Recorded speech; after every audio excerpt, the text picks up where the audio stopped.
Right, we start with questions. Secretary of State for Wales, Kirsty Blackman. Question 1, Mr Speaker. Secretary of State. Thank you, Mr Speaker. I work closely with the Welsh Government on our shared priorities. Our two Labour governments work together for the people of Wales. This budget delivered for Wales by investing in public services, cutting the cost of living and shrinking the national debt. We've scrapped the Tory and Lib Dem two-child limit, benefiting 69,000 children in Wales, slashed energy bills by £150 per household and announced further increases to the minimum living wage, building on last year's increases, which have already helped 160,000 of the lowest paid workers in Wales. Kirsty Blackman. I thank the Secretary of State for her answer. The autumn budget also made minor tweaks to Wales' borrowing limits. Scotland has got stronger borrowing powers, allowing us more flexibility for investment in capital projects. Can the Secretary of State tell us why tweaks to Wales' powers were so small and why those tweaks haven't even made up for the inflationary losses since those limits were first set? I thank the Honourable Lady for her question. The UK Government is providing the Welsh Government with nearly £6 billion in additional spending power over the spending review period as a result of changes to the fiscal framework, additional funding through Barnett and the largest settlement in devolution history. We are righting the injustice of how Wales has been funded and delivering on our manifesto commitment to update the fiscal framework. Crucially, these changes mean that the Welsh Government will be able to invest more funding in our hospitals, schools and other public services. Ruth Jones, Chair of the Select Committee. The Welsh compound semiconductor cluster in my constituency is a real Welsh success story in terms of this year's budget. It's attracted over £1 billion worth of investment over the last decade, supporting almost 3,000 jobs, with plans to create 1,000 more well on the way. So what conversations is the Secretary of State having with the UK and Welsh Government colleagues to ensure that the Welsh semiconductor cluster continues to grow and create more well-paid jobs across South Wales? Secretary of State. My honourable friend has rightly championed the Welsh compound semiconductor cluster from the minute she arrived in this place, and I've seen its success for myself on a number of visits there. In last week's budget, the Chancellor announced £10 million for semiconductor activities in South Wales. This funding will focus on the technologies central and critical to AI and data centres to support innovation, strengthen supply chains and develop the skills needed for future growth. And just 2 weeks ago, I was with the Science Secretary at Cardiff University, a key partner with the cluster, to announce the South Wales AI Growth Zone, which will create more than 5,000 new jobs for local communities, including in her own constituency. Liz Saville-Roberts. We all know why the Chancellor went to Wales on Monday. She was seeking to avoid scrutiny over a self-inflicted controversy, but it doesn't end there.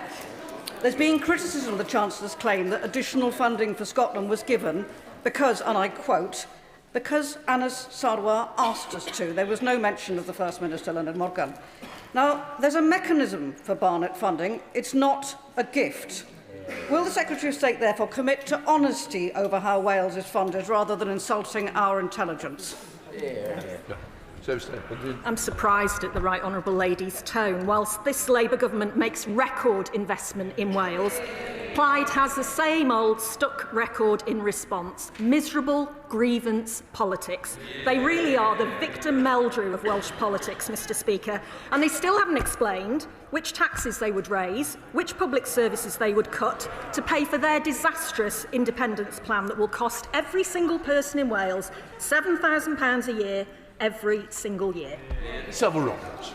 Desperate, Mr Speaker, and we all know that the Secretary of State has been using figures which you can't extrapolate what independence will do from them. And I wish that she would keep up, because Plaid Cymru are actually talking with Labour in Cardiff about how to improve public services in the NHS. But the people of Wales, of course, they want facts, not spin. So a year after the announcement of inheritance tax changes, the UK Government has still failed to release data on the impact on family businesses and farms in Wales. She knows the cross-party Welsh Affairs Committee has called for the changes to be delayed until a full Wales-specific impact assessment is published. What has the Government got to hide? The Government has absolutely nothing to hide. Right, we come to Cerebral. Question number three, Mr. Speaker, then. Two. It's changed it. Sorry? Gursnell, sorry. Sorry, Gursnell. Question number 2, Mr. Speaker. Minister, sorry, my fault. Thank you very much, Mr. Speaker. With your permission, I will answer questions 2, 4, 6 and 9 together. Growth is the #1 mission of this government. We are creating tens of thousands of jobs in every corner of Wales, and this includes billions of pounds of investment into nuclear power in Anglesey, 2 AI growth zones, a defence growth deal, 2 free ports and 2 investment zones, which will deliver further economic growth to Wales. Gursnell. Thank you very much, Mr. Speaker. Because of decisions of the UK Labour government, minimum and living wage will increase, boosting wages for thousands of workers across this country, including 160,000 people in Wales. Could the Secretary of State set out what impact she thinks this critical announcement will have on the economy and peoples of Wales? So State. Can I thank my honourable friend for his question? From April, a full-time worker on the national living wage will see their annual pay rise by £900. That's on top of the £1,400 increase that we announced in the previous budget. And 18 to 20-year-olds working full-time on the national minimum wage will get an annual increase of £1,500, which, when added to last year's increase of £2,500, means £4,000 extra a year. This Labour government is supporting the lowest paid workers across the country, with 2.7 million workers, including in Stoke-on-Trent Central, Cardiff East and every other constituency directly benefiting. Speaker, I was pleased to see Conway selected for this UK government's Pride in Place programme recently, alongside existing funds for Rhyl and Wrexham.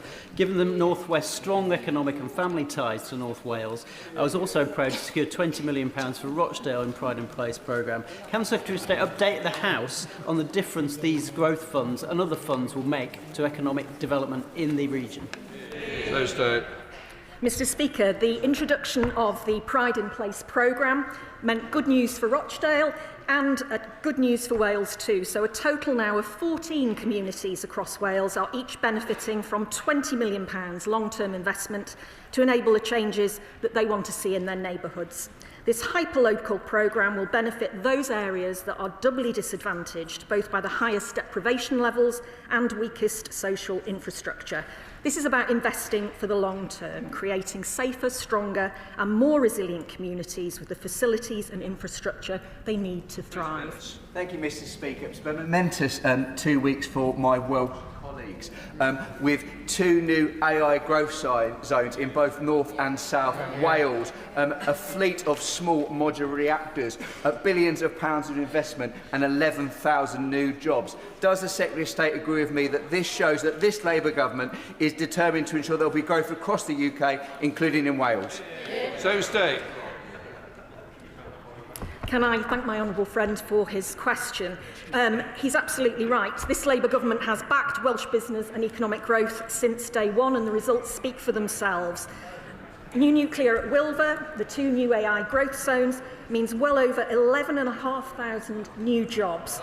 Add to that the best inward investment results for years, 30% increase in jobs created, 23% increase for projects landed, more jobs, wages rising faster than inflation, more money in the pockets of people across Wales. Thank you very much, Mr. Speaker. The UK and Welsh governments are rightly prioritising the next generation through apprenticeships and engineering opportunities linked to the Welver SMR project. Does my right honourable friend agree that young people in Scotland deserve access to the same world-class training pathways as those in Wales? And will she work with colleagues to ensure that Scottish businesses can participate fully in the UK-wide nuclear skills pipeline, despite the ideological opposition from the SNP, which prevents similar investments being realised in Scotland?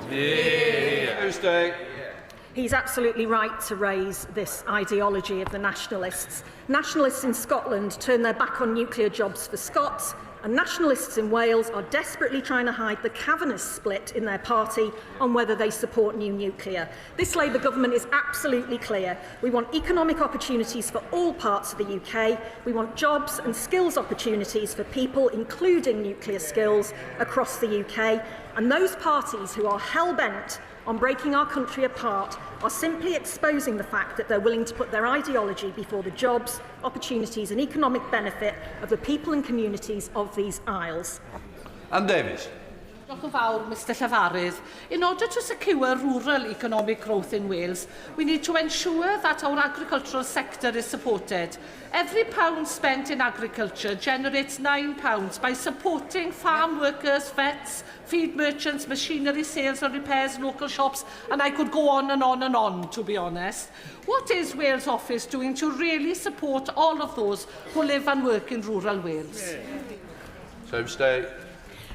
The Honourable Lady will know that the Welsh Government have put extra money into farming this year through their budget, a budget that the party opposite, her party in the Senedd, voted against.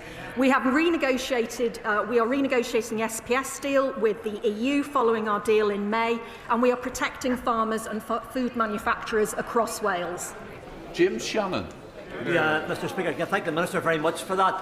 If we're going to improve economic growth in Wales, we can also do that collectively. We can do it with tidal energy, which Wales and Northern Ireland share the Irish Sea together. We can do it with wind turbines and floating wind turbines in the Irish Sea again. These are opportunities. We can make it the engineering for those in Northern Ireland, and Wales can do that as well. Does the Minister agree it's time for us to work together for this great United Kingdom of Great Britain and Northern Ireland? Always better together. The Honourable Gentleman has just set out very eloquently the case for the Union. The nationalists in front of him would break this country apart, ruining economic growth in this country. We are definitely all better together. Oh, they start there next one. Right, we know from Secretary of State, Ms Davis. On Monday, it was delightful to observe the Chancellor and First Minister enjoying themselves in one of Wales's premier hospitality venues, but an invisible Secretary of State for Wales once again. It's this type of business that must be thriving if this government has any chance of achieving anything other than anaemic growth and growing unemployment lines. Mr Speaker, I inquire, if she'd been there, what the hospitality sector would have said about the minimum wage rises pressures, huge business rates and energy costs, tourism tax, NI hikes, and how it's strangling the economy in Wales, the bloated red tape and wanton spending from Labour-run Senedd as well. Britain outperformed growth forecasts this year. Growth upgraded from 1% to 1.5%, and it's on course to achieve the second fastest growth rate among G7 countries. The Bank of England has cut interest rates 5 times since the election. The positive impact our UK and Welsh Labour governments are having is clear in how the Welsh economy is changing. Last year in Wales, wages have increased faster than inflation, employment has risen, inactivity is down, and inward investment is up. Ms Davis. So clearly something more important than economic growth in Wales came up for Labour's Welsh office. Can the ministers explain? And yet the biggest rise in unemployment in the UK was in Wales of 1.4%. Frankly, no surprise. Their joint refusal to build the M4 Relief Road, the North Wales main line, is not exactly matching the world-class infrastructure boast from the Chancellor at the summit. So, Mr Speaker, I ask, amongst the hobnobbing and backslapping, did any ministers there spare any thought for the desolate owners and workers of businesses in tatters in Monmouth and wider, and did they work on the arse for extra help to save their livelihoods? Well, there was a smorgasbord of questions there, I think. I will just say to her that her party wrecked the economy, starved our public services and exacerbated the cost of living crisis.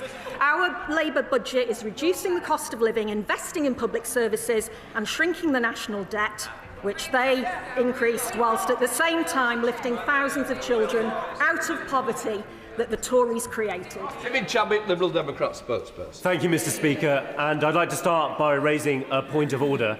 The Secretary of State said that the Liberal Democrats were responsible for imposing the 2-child benefit cap.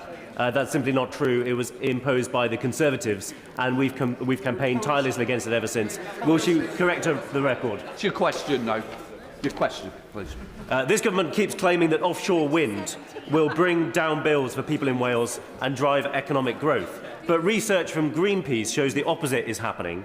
The Crown Estate is pushing up bills by running uncapped auctions that force energy companies to pay huge fees just to use the seabed. Those extra costs are added straight onto the energy bills of families and businesses across Wales, meaning Welsh households pay more, the profits are taken out of Wales, while the Crown Estate CEO pockets £1.9 million a year. Why is the government allowing the Crown Estate to drive up energy bills, and why won't they force the Crown Estate to manage Welsh natural resources in the public interest rather than their own? Service Day. Every Wales questions, the honourable gentleman turns up and starts talking about how he doesn't want infrastructure built in Wales. His party were one of the architects of austerity and the crushing poverty faced by so many across the UK. This Labour government has turned the page on their austerity legacy, bringing down energy bills, increasing the minimum and living wages for around 160,000 Welsh workers and scrapping the two-child cap. Sir Bull, Secretary. Minister. I thank the member for raising this important matter. The Home Office is working closely with the Welsh Government to share information and coordinate work to prevent and respond to child sexual abuse and exploitation, including grooming gangs, and that includes taking forward the recommendation of Baroness Casey's audit, and I strongly welcome the continued support of the Welsh Government as we do so. Mr. Speaker. Welsh Labour voted against a grooming gangs inquiry in the Senate. Labour in Westminster voted against a grooming gangs inquiry. Now Scottish MPs have been moaning the lack of action from the SNP and the Scottish Government. With Welsh Labour also dragging their heels over this inquiry, will the Secretary of State step up and ensure that Welsh Labour have a Wales-wide inquiry into this horrific scandal? I am disappointed in the honourable member. The member must have forgotten that the previous inquiry was not implemented in any way, shape or form. And we have accepted Baroness Casey's recommendations in full. We are working together, Welsh Government and the Home Office, alongside Baroness Casey to urgently appoint a chair. It is victims' voices that should be at the heart of this inquiry, and it is imperative that any chair appointed earns the trust of the victims who've been let down far too often. For those victims, we must get this right, and we can absolutely do no less. Nick Smith. Thank you, Mr. Speaker. Can the Minister say more on how the Government is reflecting the experiences of victims when tackling grooming gangs in Wales? Minister.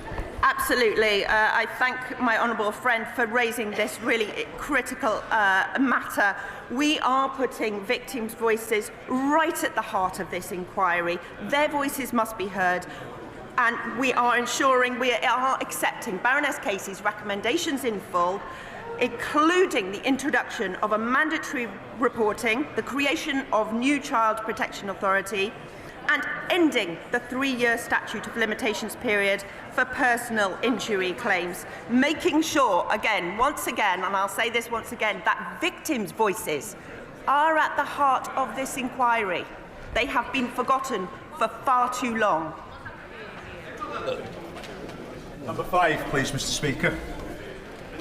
Thank you, Mr. Speaker. I'm delighted to hear about the new jobs created.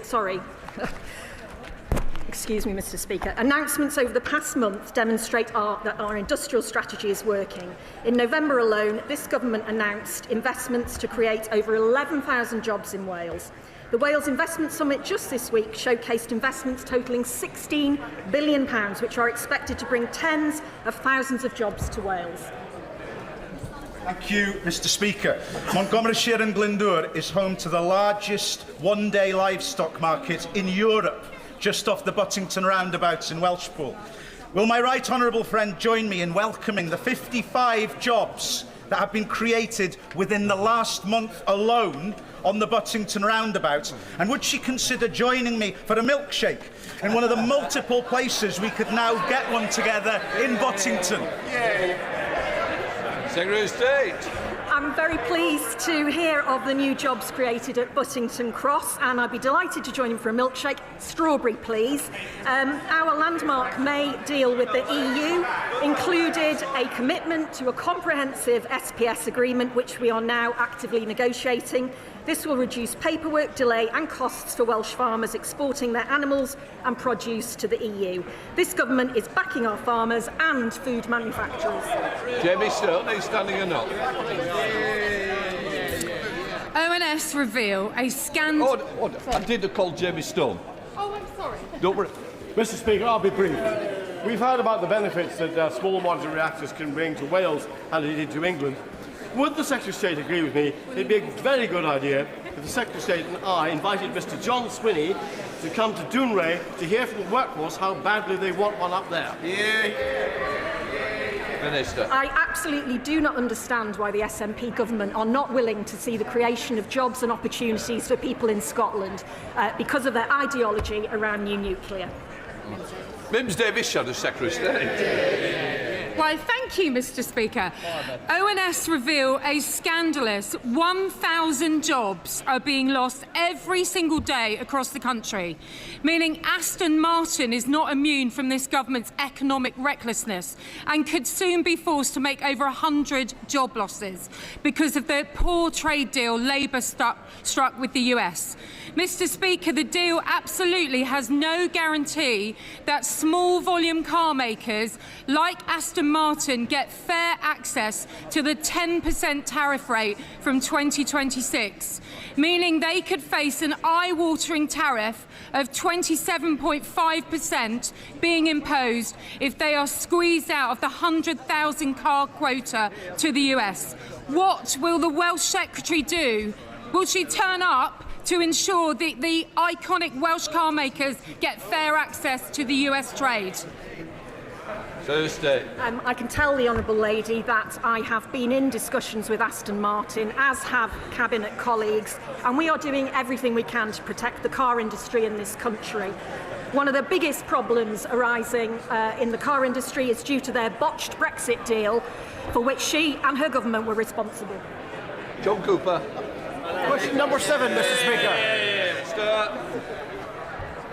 The Welsh tourism sector is thriving. Last year, British residents alone took over 7 million overnight trips to Wales.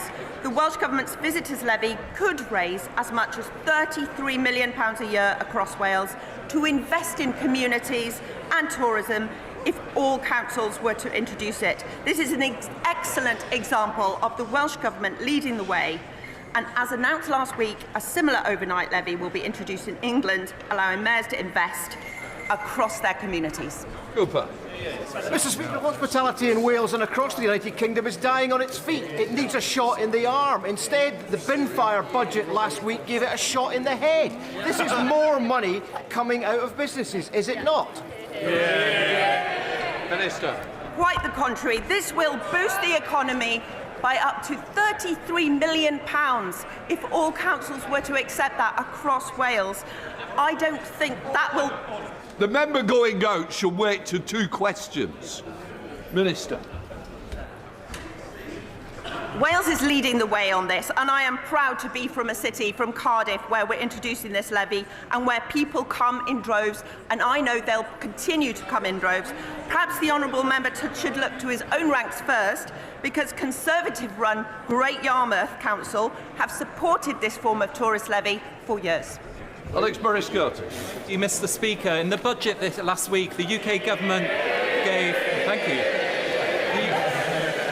Thank you so much. The UK government gave mayoral strategic authorities in England the power to propose local overnight visitor levies, something that has already been introduced in Wales. Does she agree with me that this is another example of the UK Labour government and the Welsh Labour government working together to share best practice to better our country? Can I also take the opportunity to ask her to join me in celebrating Cardiff Rugby's 149th birthday, which they celebrated this week? Minister. I thank the honourable member. and would also like to wish Cardiff Rugby a Pembroke Happies on their 149th birthday. But I absolutely agree with the Honourable Member. Welsh Government is leading the way, and it is fantastic to see a similar overnight levy introduced which will be introduced in England. This is the power of partnership, two Labour governments working together. Before we come to Prime Minister's questions, may I extend a warm welcome to the President of the Parliament of Montenegro and his delegation who are in the gallery today. We now come to Prime Minister's questions. Number one goes to Ian Lavery.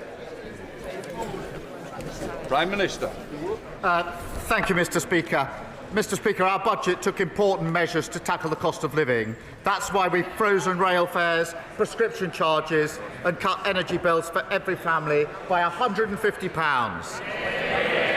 Today, Mr. Speaker, we're going further. For too long, parents have been pushed into spending more on infant formula than needed, told they're paying for better quality and left hundreds of pounds out of pocket. I can announce today that we're changing that. We will take action to give parents and carers the confidence to access infant formula at more affordable prices, with clearer guidance for retailers and helping new parents use loyalty points and vouchers. Together, Mr. Speaker, that will save them up to £500 before their child's first birthday. That builds on our action to lift 500,000 children out of poverty and breakfast clubs, and our child poverty strategy will be published later this week. This morning, I had meetings with ministerial colleagues and others. In addition to my duties in this House, I shall have further such meetings later today. Thank you, Mr. Speaker. The North East is still picking up the pieces of the destruction and decimation of 14 years of Tory government. Men in the North East of England still expect to live 10 years less than people in other parts of the country. Women in the North East of England are making, on average, more than £11,000 in wage than people in other parts of the country. 33% of kids in my patch in Blythe and Ashington are living in poverty. The unemployment rates are above the national average, and the national wages are below the national average. You know, Mr. Speaker, the people in the North East are a proud breed, and we deserve much more than this, mate. Can I ask the Prime Minister if he can assure me and the people in my constituency and in the North East if there's much to look forward to on the horizon? And will he meet with me to discuss how we can shape it? Prime Minister. He talks about poverty in his constituency and they heckle him. They should be ashamed. It is our moral mission to tackle poverty, Mr. Speaker. We've abolished the two-child cap. That will be over 3,000 children, I think, in his constituency lifted out of poverty. I'm very proud to be able to do that. We've boosted the national minimum wage by £1,500. We're adding £150 that we're taking off everyone's energy bills. We're driving economic growth right across the country, devolving power and investing across all of the country. Come to the Leader of the Opposition, Kemi Bedell. Thank you, Mr. Speaker. And can I first of all pay tribute to Sir John Stanley, who passed away yesterday. Sir John was a dedicated MP for 41 years, and we send our deepest condolences to his family. Mr. Speaker, does the Prime Minister believe that when an organisation descends into total shambles, the person at the top should resign? Mr. Speaker, can I first join in her comments in relation to Sir John, and I'm sure I speak for the whole House in that respect. Mr. Speaker, I was very proud to lead this party at the budget last week, where the Chancellor set out that we would protect the NHS, which we've done in the budget, create the conditions for economic stability, not repeating the mistake of austerity, and bearing down on the cost of living by taking £150 off energy bills. We're fixing the mess that they left, and I'm very proud to be doing so.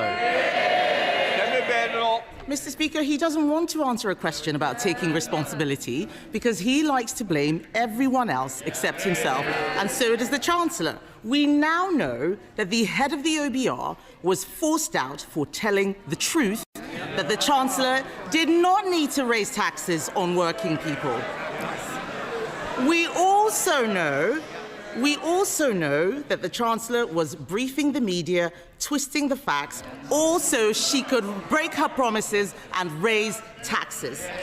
Mr. Speaker, if she was a CEO, she would have been fired, and she might even have been prosecuted for market abuse. That's why we've written to the Financial Conduct Authority. So will the Prime Minister ensure the Chancellor fully cooperates with any investigation? Mr. Speaker, she's completely losing the plot. She clearly didn't read.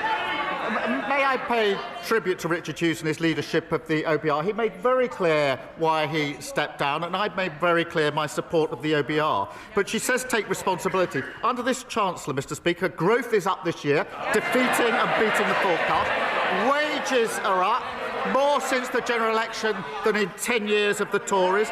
We've had, I think, 5 interest rate cuts. NHS waiting lists are down. We've had record investment into this country. We're turning the page on their austerity and reckless experiment on borrowing. I'd compare that record to them every day of the week. Mr. Speaker, the Prime Minister talks about losing the plot. Let me read to him what his own cabinet members are saying, and I quote, "The handling of this budget has been a disaster from start to finish."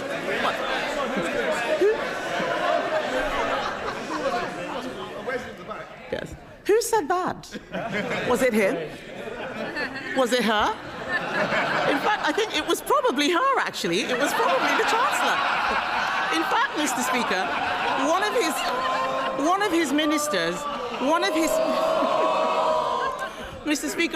of his ministers said the Chancellor and Prime Minister look weak and incompetent. The country agrees. We know that there were endless Treasury briefings to justify raising taxes on hard-working people to pay for benefits. And those briefings had real-world consequences. Hundreds of thousands of people drew down their pension, an irreversible act. So the Prime Minister pays tribute to the head of the OBR. If the head of the OBR had to resign over market-sensitive leaks, why...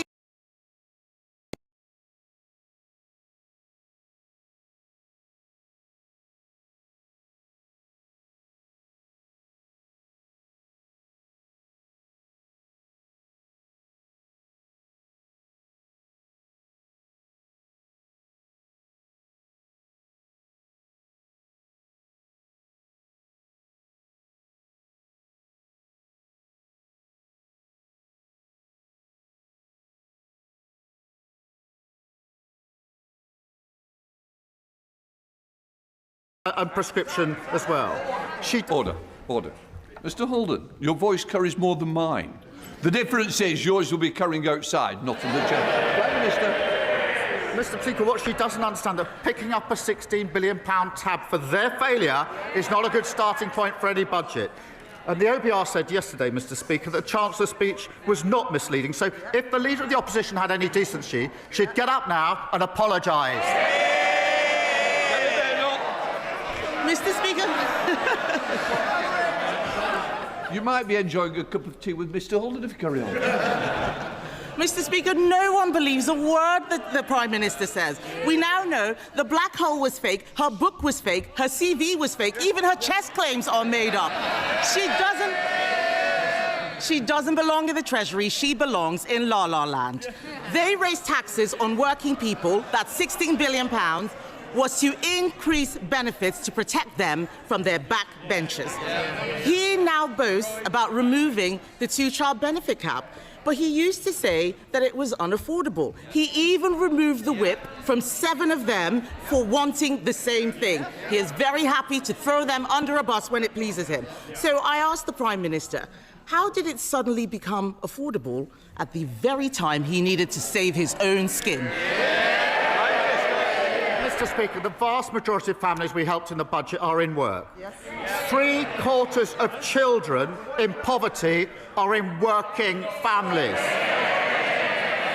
Their policy of nearly 10 years on the 2-child benefit cap had one result and one result only. It dragged hundreds of thousands of children into poverty. They should be utterly ashamed of that. And I'm very proud that we're lifting 500,000 children out of poverty, because I profoundly believe that every child should have a chance in life. Every child should be able to go as far as their talent will take them. So that's why we're lifting 500,000 out of poverty. But they're the same old Tories, the party of child poverty. If all of this is true, why did he take the whip away from the people who are asking for it? Let's remind the Chancellor, exactly a year ago today, on the 3rd of December 2024, the Chancellor said, we will never have to repeat a budget like this one. If only. He may have taken the whip away, but the rebels had the last laugh. The Prime Minister has lost. He can't run his own party. He can't, let alone the country, Mr. Speaker. Let me quote what the hard-left former Shadow Chancellor said. He said, we've won. He's right, isn't he? Prime Minister. Speaker, I've said repeatedly that bringing down child poverty is a moral mission, a political mission, and a personal mission. They drove hundreds of thousands of children into poverty who will pay the price for the rest of their lives for their failure. We're taking 500,000 of them out of poverty. Very proud to do so. That is good for children, it's good for the economy, and it's good for the NHS, who will have less of a burden on them. They should be ashamed of what they did on child poverty, and she should stand up and she should apologise. Kevin Bednall. Mr. Speaker, let me tell the Prime Minister, making the whole country poorer and destroying jobs is not how you keep children out of poverty. In the past week, we've seen broken promises, broken leadership, and a broken budget for Benefit Street. The Education Secretary is chuntering. Where is the money for the children on special educational needs? Where is it? Unemployment is up. It's coming out of her budget. She's shaking her head. She doesn't know where that money is coming from. But let's be clear, Mr. Speaker. Unemployment is up. There are more children now growing up in workless households because people are losing their jobs. It's not just the head of the OBR who's losing his job. Millions of people have been hung out to dry by their budget.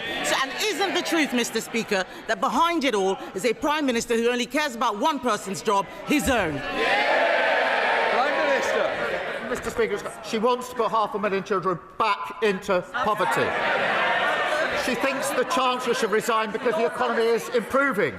We are turning the page on their failure. We are bringing waiting lists down. We're bringing stability that cuts inflation and interest rates. And we're bringing down bills. We're building a brighter future. Conversations about a new Ireland are deepening, with people from all sorts of backgrounds having serious, hopeful discussions about building something new.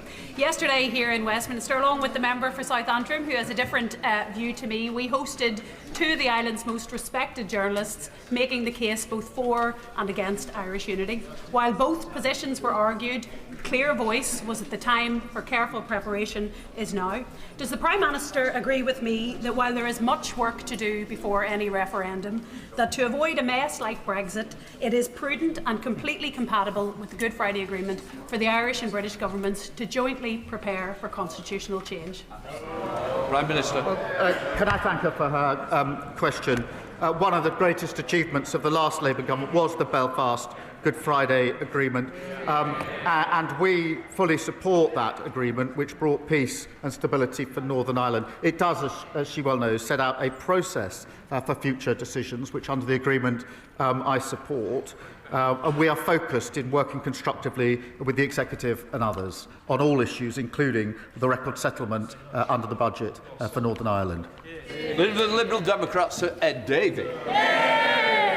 Thank you, Mr. Speaker. Can I join the Leader of the Opposition in paying tribute to Sir John Stanley and sending our condolences to his family? I had the huge pleasure of working with him over a number of years on developing the relationship between our country and Korea, and he was always a true gentleman. Mr. Speaker, yesterday I was in Royal Tunbridge Wells, where tens of thousands of people have had no water for 5 days. This is now a public health emergency, and shockingly, it's the second time in just 3 years when South East Water have let down the people of Tunbridge Wells badly.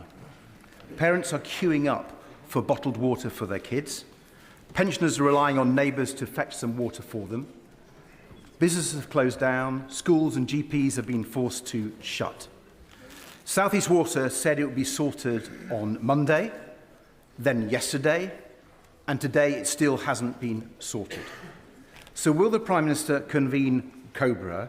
Does he agree that it's time for him to get a grip of this crisis so it is sorted?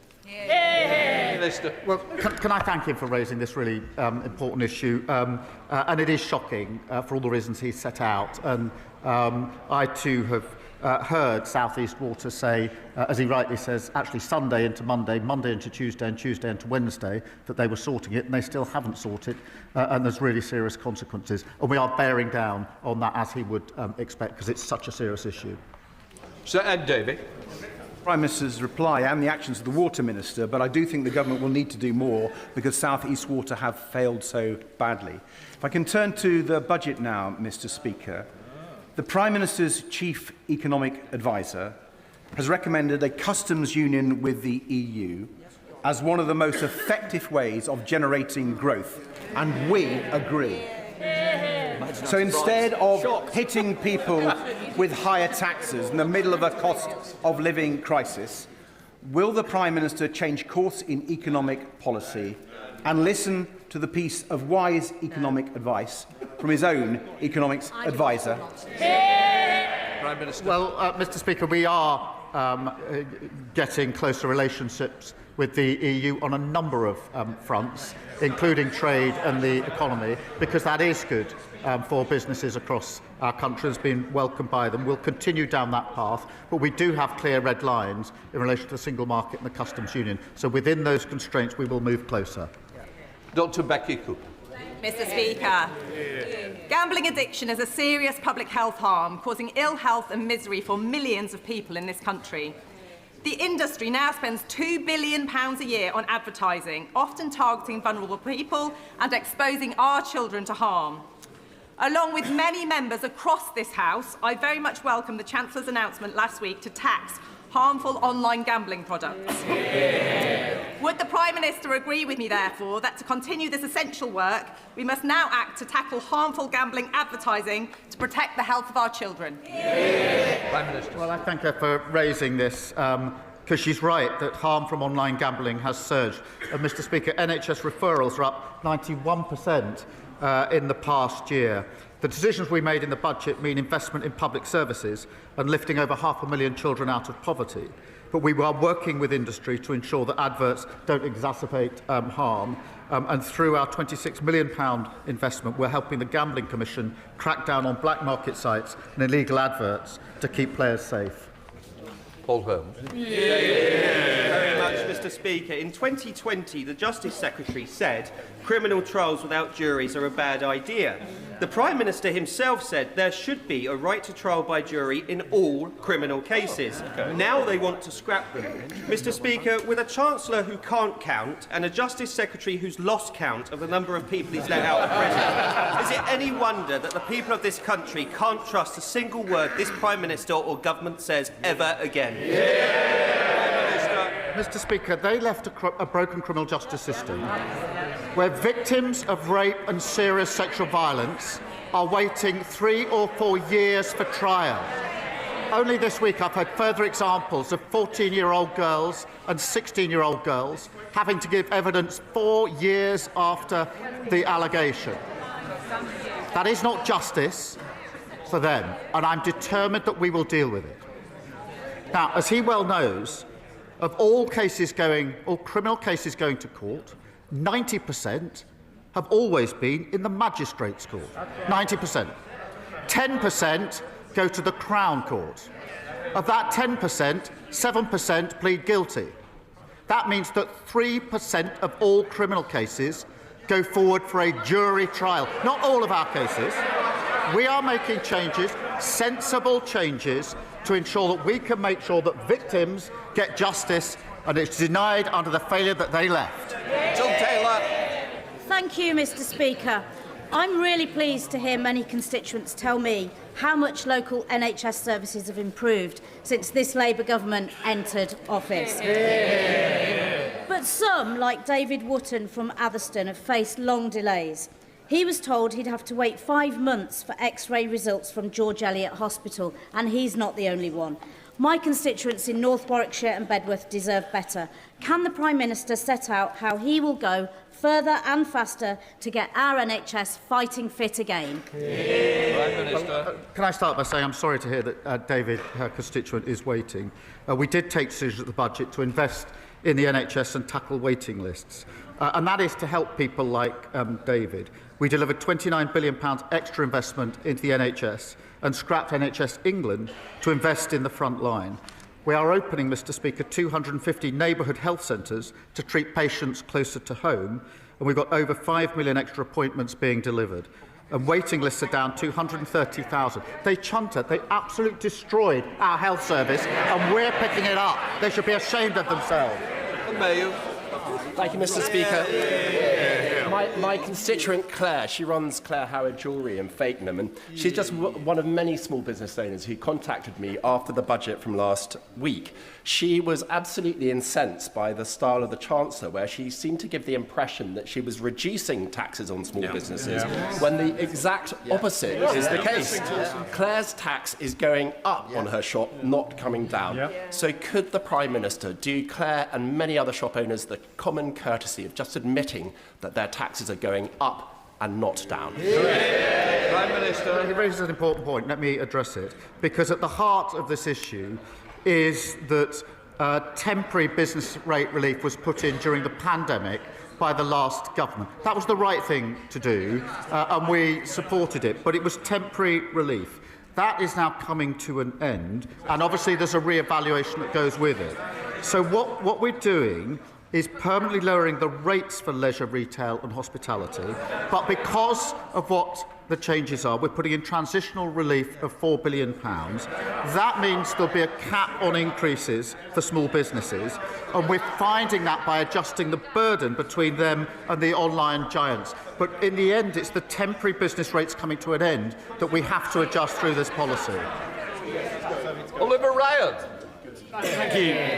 Thank you, Mr Speaker. And I declare an interest as the chair of the All-Party Parliamentary Group on Multiple Sclerosis and as the proud son of a lifelong multiple sclerosis patient, and she joins us in the gallery today. Neurological conditions like MS or Parkinson's affect 1 in 6, but wait times for first and follow-up neurology appointments have increased by a huge 65% since 2020, risking delayed treatment and diagnosis at critical time.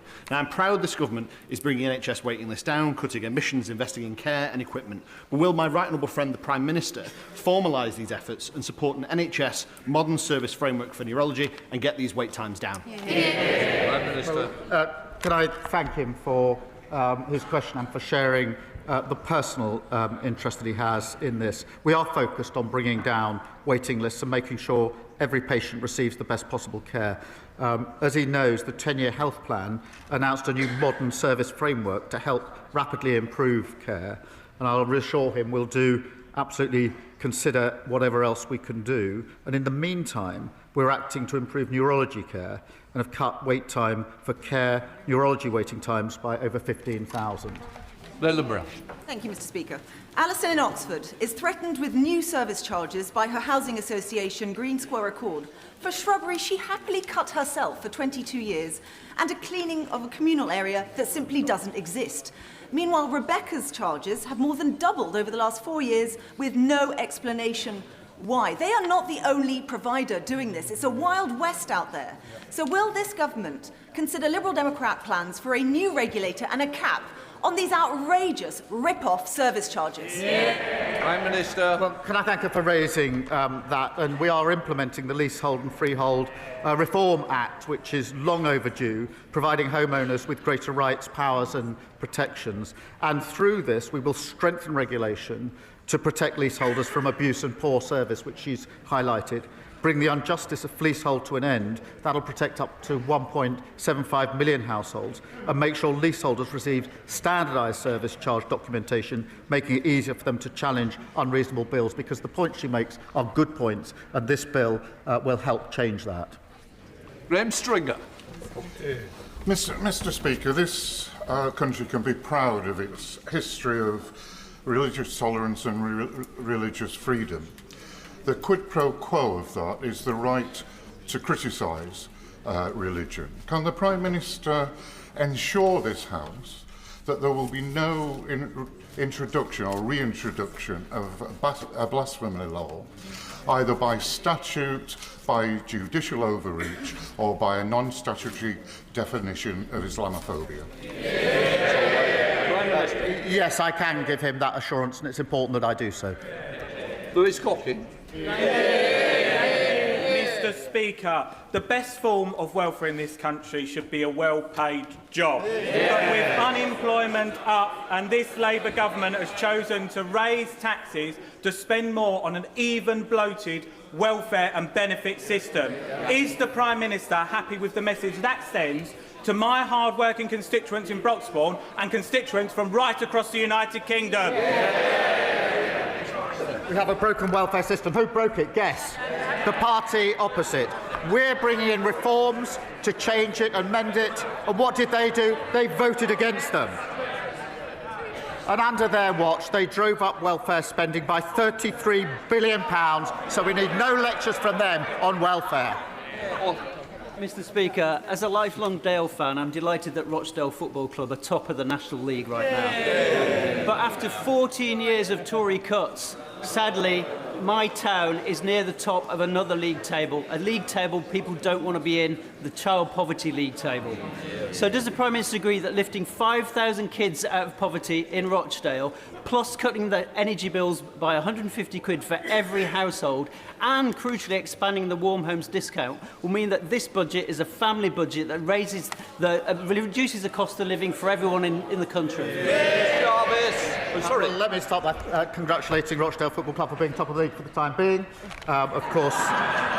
Well, I say that because I know who's top of the Premier League, but it will be March and April we'll actually find out who wins. But, Mr. Speaker, he's right. Thanks to the actions in the budget, every household will see £150 off their energy bills. And because we've extended the Warm Homes discount now to 6 million of the poorest households, they will also save an additional £150.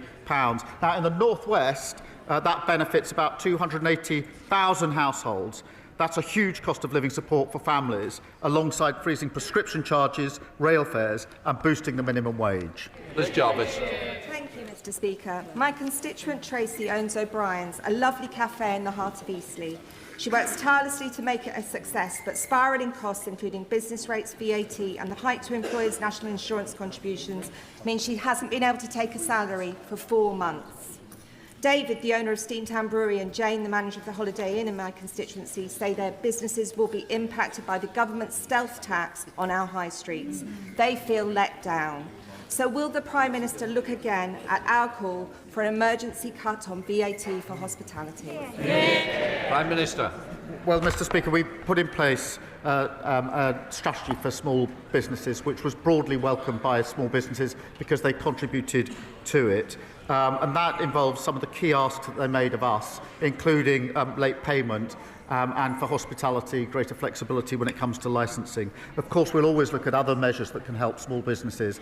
We set out quite a lot of them in our small business strategy. Andrew Pakes. Thank you, Mr. Speaker.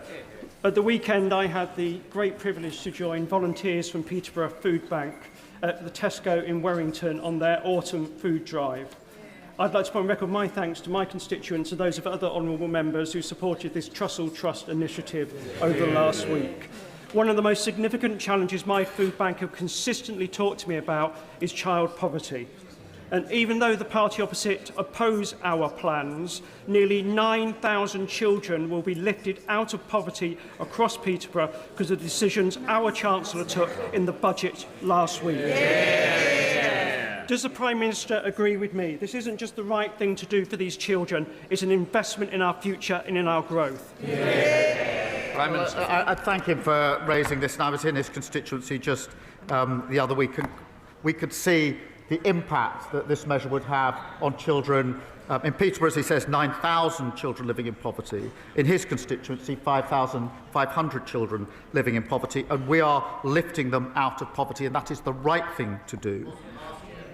The party opposite shamefully dragged hundreds of thousands of children into poverty, and they will pay that price for the rest of their lives. They should be ashamed of themselves. I was recently the target of an AI deepfake video announcing my defection to Reform. And as colleagues across the House will know, that's about as likely as Reform moving from pub populism to a coherent programme for government. I'm delighted to reassure my Chief Whip and the House that I am and always have been a faithful Conservative. But does the Prime Minister agree with me that while satire has always been an important part of our politics, the rise of AI deepfake disruption is a serious threat to our democracy, and would he agree to work with me and cross-party MPs to frame some appropriate reforms as proposed by the recent Speakers' Conference to protect our democratic integrity? Well, can I thank him for raising that? And it is an important issue. We do need to work cross-party where we can on deepfake, on AI and other issues that need to be addressed. I had, I'm afraid, missed his alleged defection to Reform. I wouldn't have believed it if I had seen it. But I have to say, there's a lot of them going. There's three ex-MPs have gone, I think, this week. They talk about leaks. That's where their leaks are going, to Reform. And I saw a leak, talking of leaks, on the front page of the Financial Times this morning, where apparently the leader of Reform says he wants to merge with the party opposite and sit down here with them. An absolutely unholy alliance of austerity and failure. Elsie Blundell. Thank you, Mr. Speaker. This week I've been speaking to Tetrasil, warehouse workers at Tetrasil in my constituency, who have been given an appalling ultimatum in the run-up to Christmas: either sign a new contract with reduced pay and breaks, or lose your jobs. Can the Prime Minister advise me what action can be taken against rogue employers like Tetrasil who take action against workers and seek to exploit them and undermine their rights? Well, can I thank her for raising this and for fighting hard for her constituents who are facing awful uncertainty, which is bad enough at any time of the year. It's really bad at this time of the year, and our thoughts are with the workers and their families who are facing the uncertainty that she has flagged. Our landmark Employment Rights Bill will strengthen workers' rights and put them in a better position, including ending unscrupulous fire and rehire practices. But I thank her for fighting for her constituents. Shocker Adam. Speaker, no religion, no theology, no philosophy is beyond critique or scrutiny, and we must protect freedom of speech at all costs. But Islamophobia is real. At least for Zainab Hussein in my city, who was run over not just once, but twice simply for being a Muslim. She survived. Not so lucky was Makram Ali, who was killed outside Finsbury Mosque simply for being Muslim. Not so lucky was Muhammad Salim, who was stabbed to death simply for being a Muslim. I would like to ask the Prime Minister that in opposition, a definition of Islamophobia was adopted. In government, it has been dropped. Can I ask what's changed? Prime Minister. Can I thank him for raising those examples of hatred in his constituency, and he's right to raise them, and we should all condemn them. Hatred in all its forms should be condemned by all of us in this House, and that includes anti-Muslim hatred as well, and we intend to act on it. Right. Please, Anna Dixon. Mr. Speaker, this week I met constituents Mike and Sue. Their autistic son, Jimmy, was imprisoned as a young man. The judge recommended a sentence of 2.5 years. Jimmy is now in his 40s. He's been in prison for nearly 20 years on an IPP sentence. Jimmy's doctors say he's safe and well for discharge. There's a supported living flat waiting for him in Shipley. Will the Prime Minister please help by ending the injustice of these IPP sentences and help get Jimmy home? Prime Minister. Can I thank her for raising this case?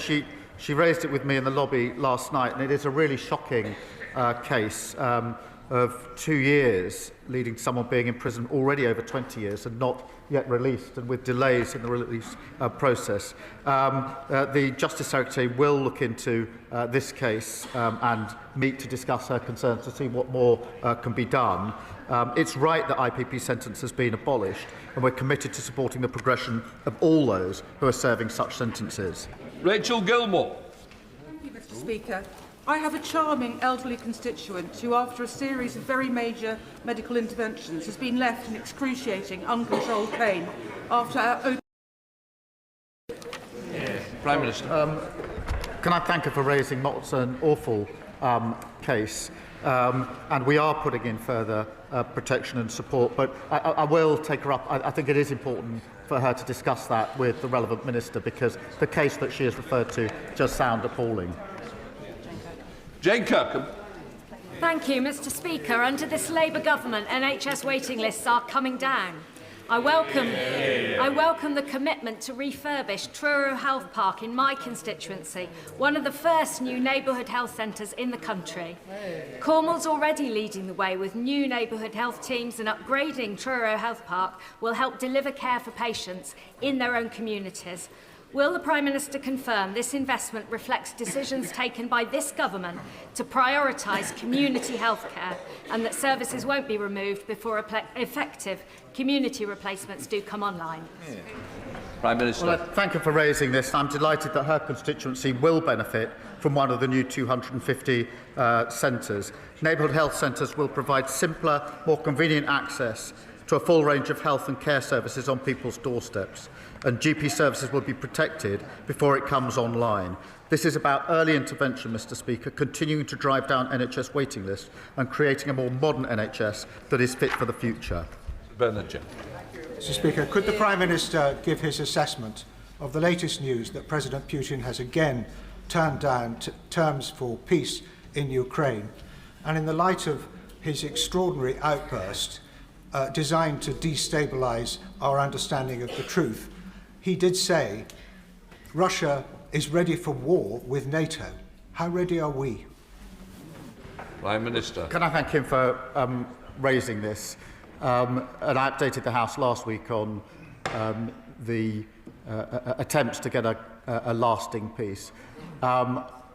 We all know that Putin is the aggressor here. We all know that Putin is dragging his feet, not wanting to come to the table, not wanting to reach an agreement. We have to continue to put pressure on in every conceivable way. That is in supporting Ukraine with capability and resource, but also ensuring that our sanctions, acting with allies, do as much damage to the economy in Russia as we can, and pressure that we can put on. We'll continue to do so, but he's absolutely right to raise it, and I thank him for doing so. That completes Prime Minister's questions. Let the Chamber change over. Thank you.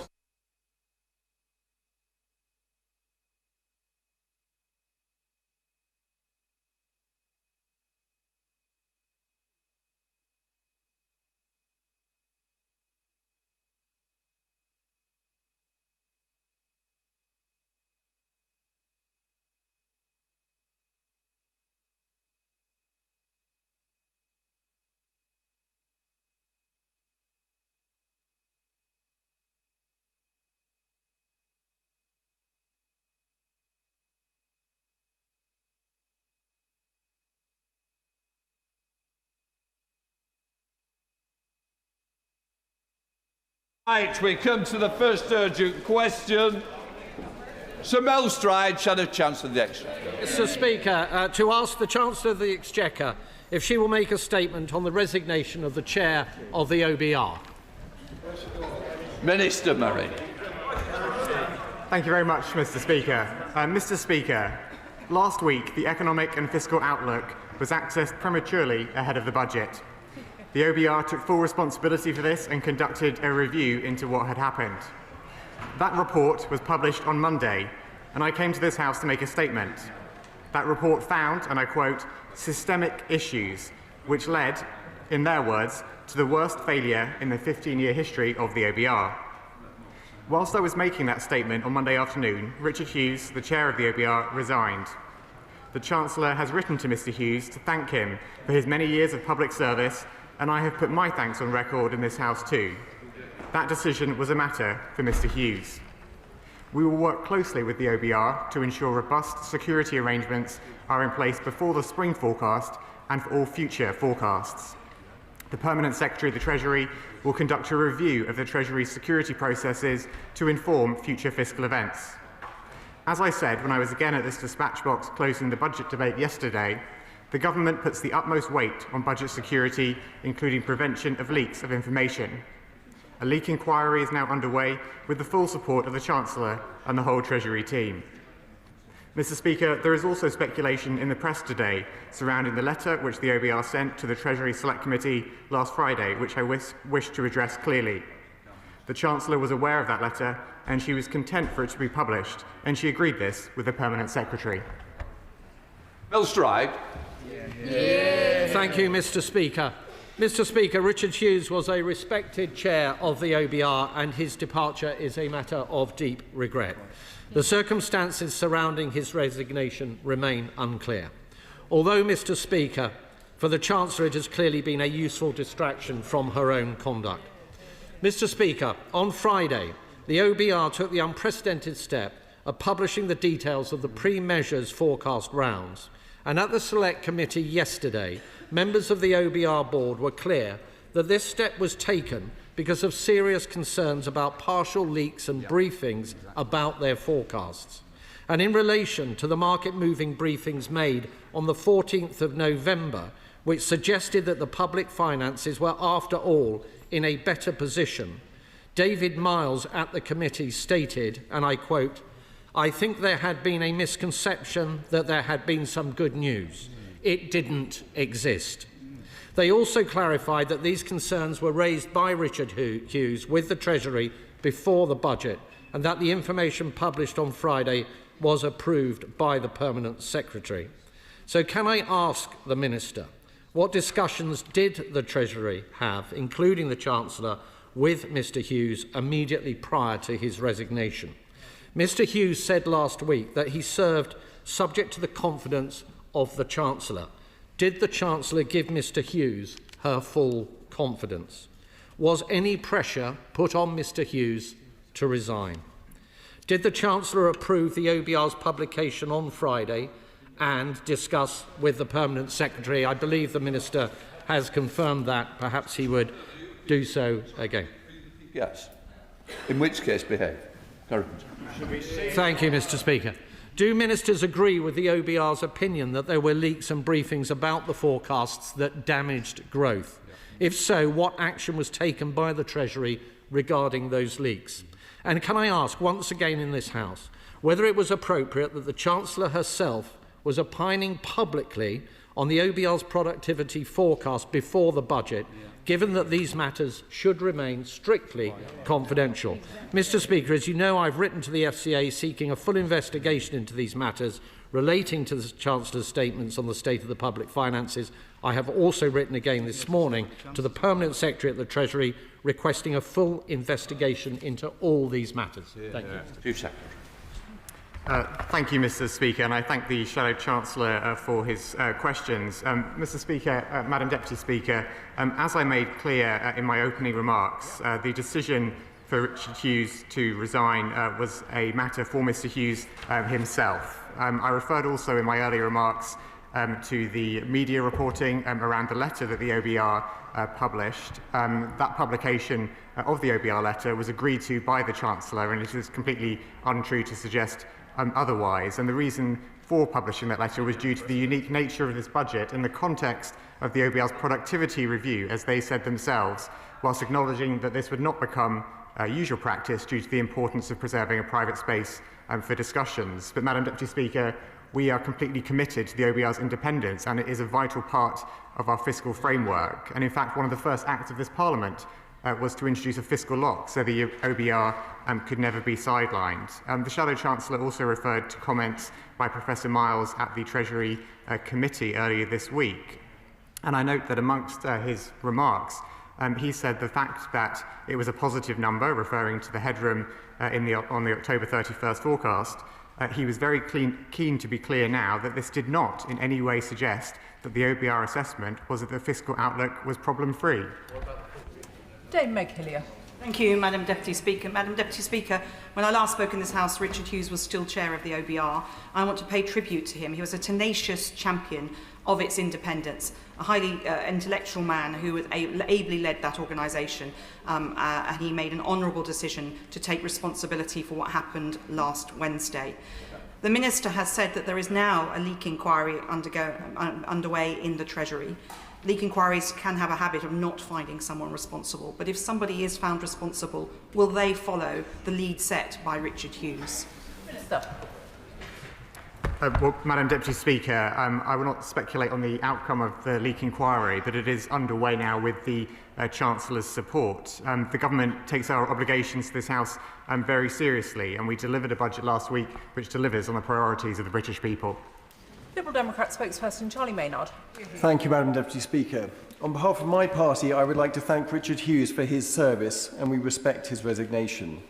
We would also like to thank Laura Gardner, Professor Kieran Martin and Hugh Stevens for the very quick turnaround of the investigation report into the leak. In the report, the point was made that unlike all other IT systems and services, the OBR's website is locally managed and outside of the gov.uk network. The reasons for this decision were made at the time apparently to ensure full independence from the Treasury.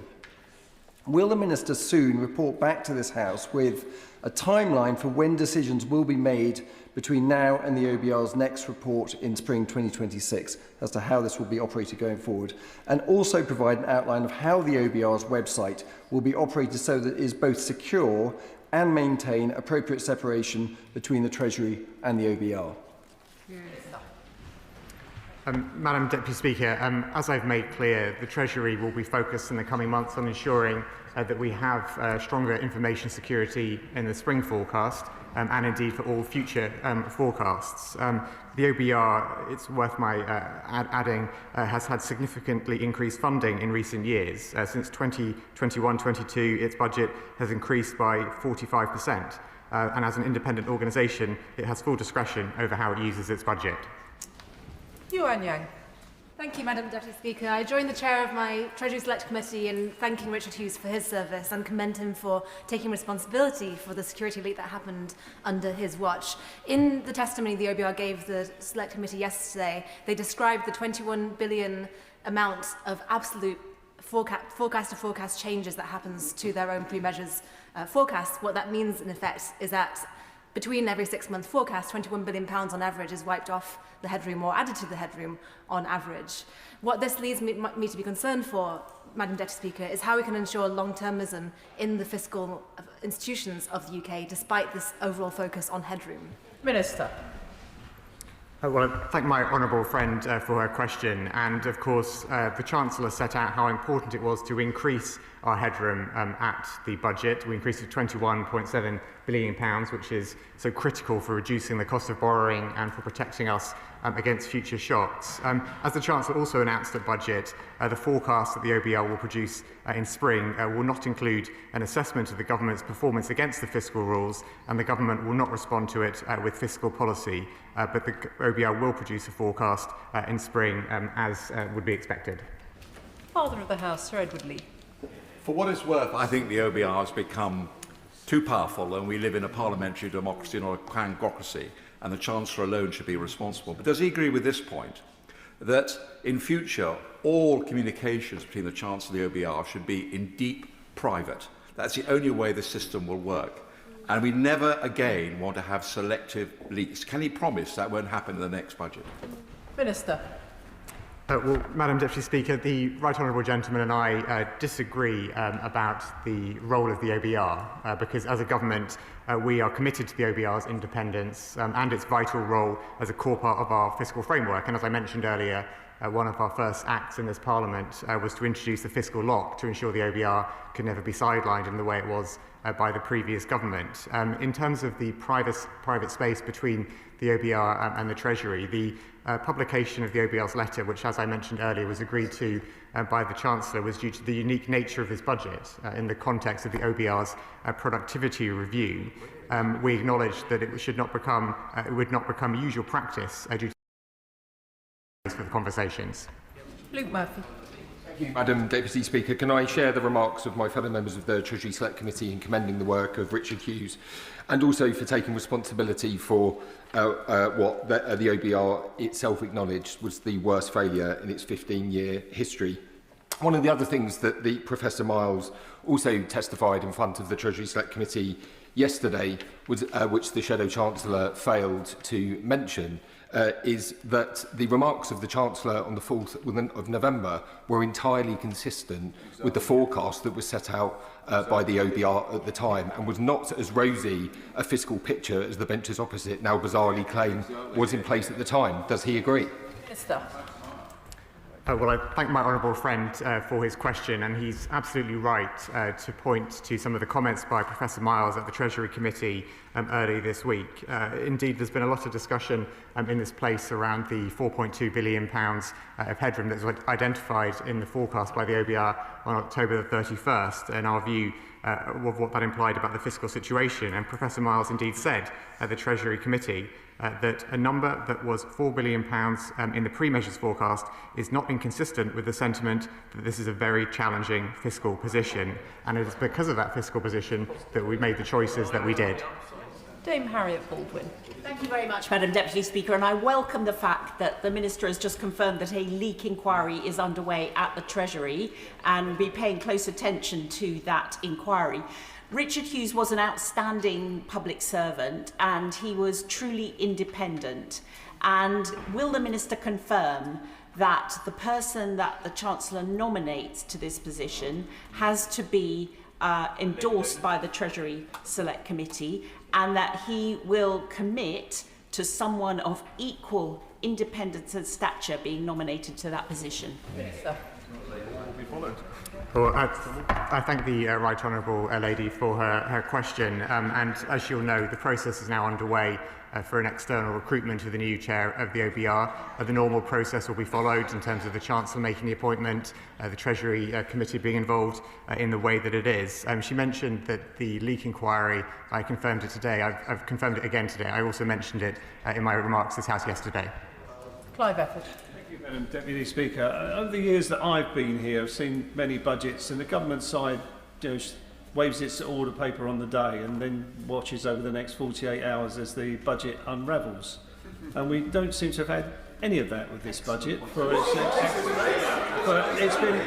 It's been extraordinarily tight in terms of what it sought to achieve. And it's the Tories are protesting over there because about the individuals involved rather than the content of the budget itself, because they've got very little argument to make.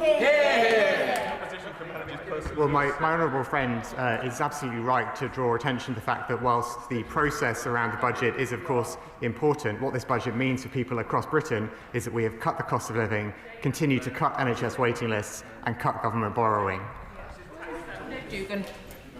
Speaker, the head of the OBR has taken responsibility and resigned, just like the Director General of the BBC took responsibility for that crisis and resigned. Given that the UK is now in the throes of a full-on fiscal crisis of the Chancellor's own making, both materially by removing £66 billion from the economy with no corresponding stimulus, and objectively by briefings, counter-briefings, screeching U-turns, leaks, and a profound lack of discretion over market-sensitive information.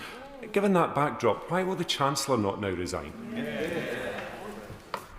Madam Deputy Speaker, the Chancellor has delivered a budget which takes the challenges of this country head-on, which cuts the cost of living, continues to cut NHS waiting lists, cut government borrowing and meets the priorities of the British people. Rachel Blake. Thank you, Madam Deputy Speaker. The investigation that the OBR undertook had two particularly striking findings. The first was about the number of attempts to access the particular documents in question, and the second, I believe, is the lack of security for these particular documents. Can the Minister share with this House what specific actions he believes the OBR should take to overcome this for future fiscal events? And does he agree with me that it's possible to have confidence in the principle of an independent OBR alongside undertaking meaningful and significant scrutiny into some of the actions of the current organisation?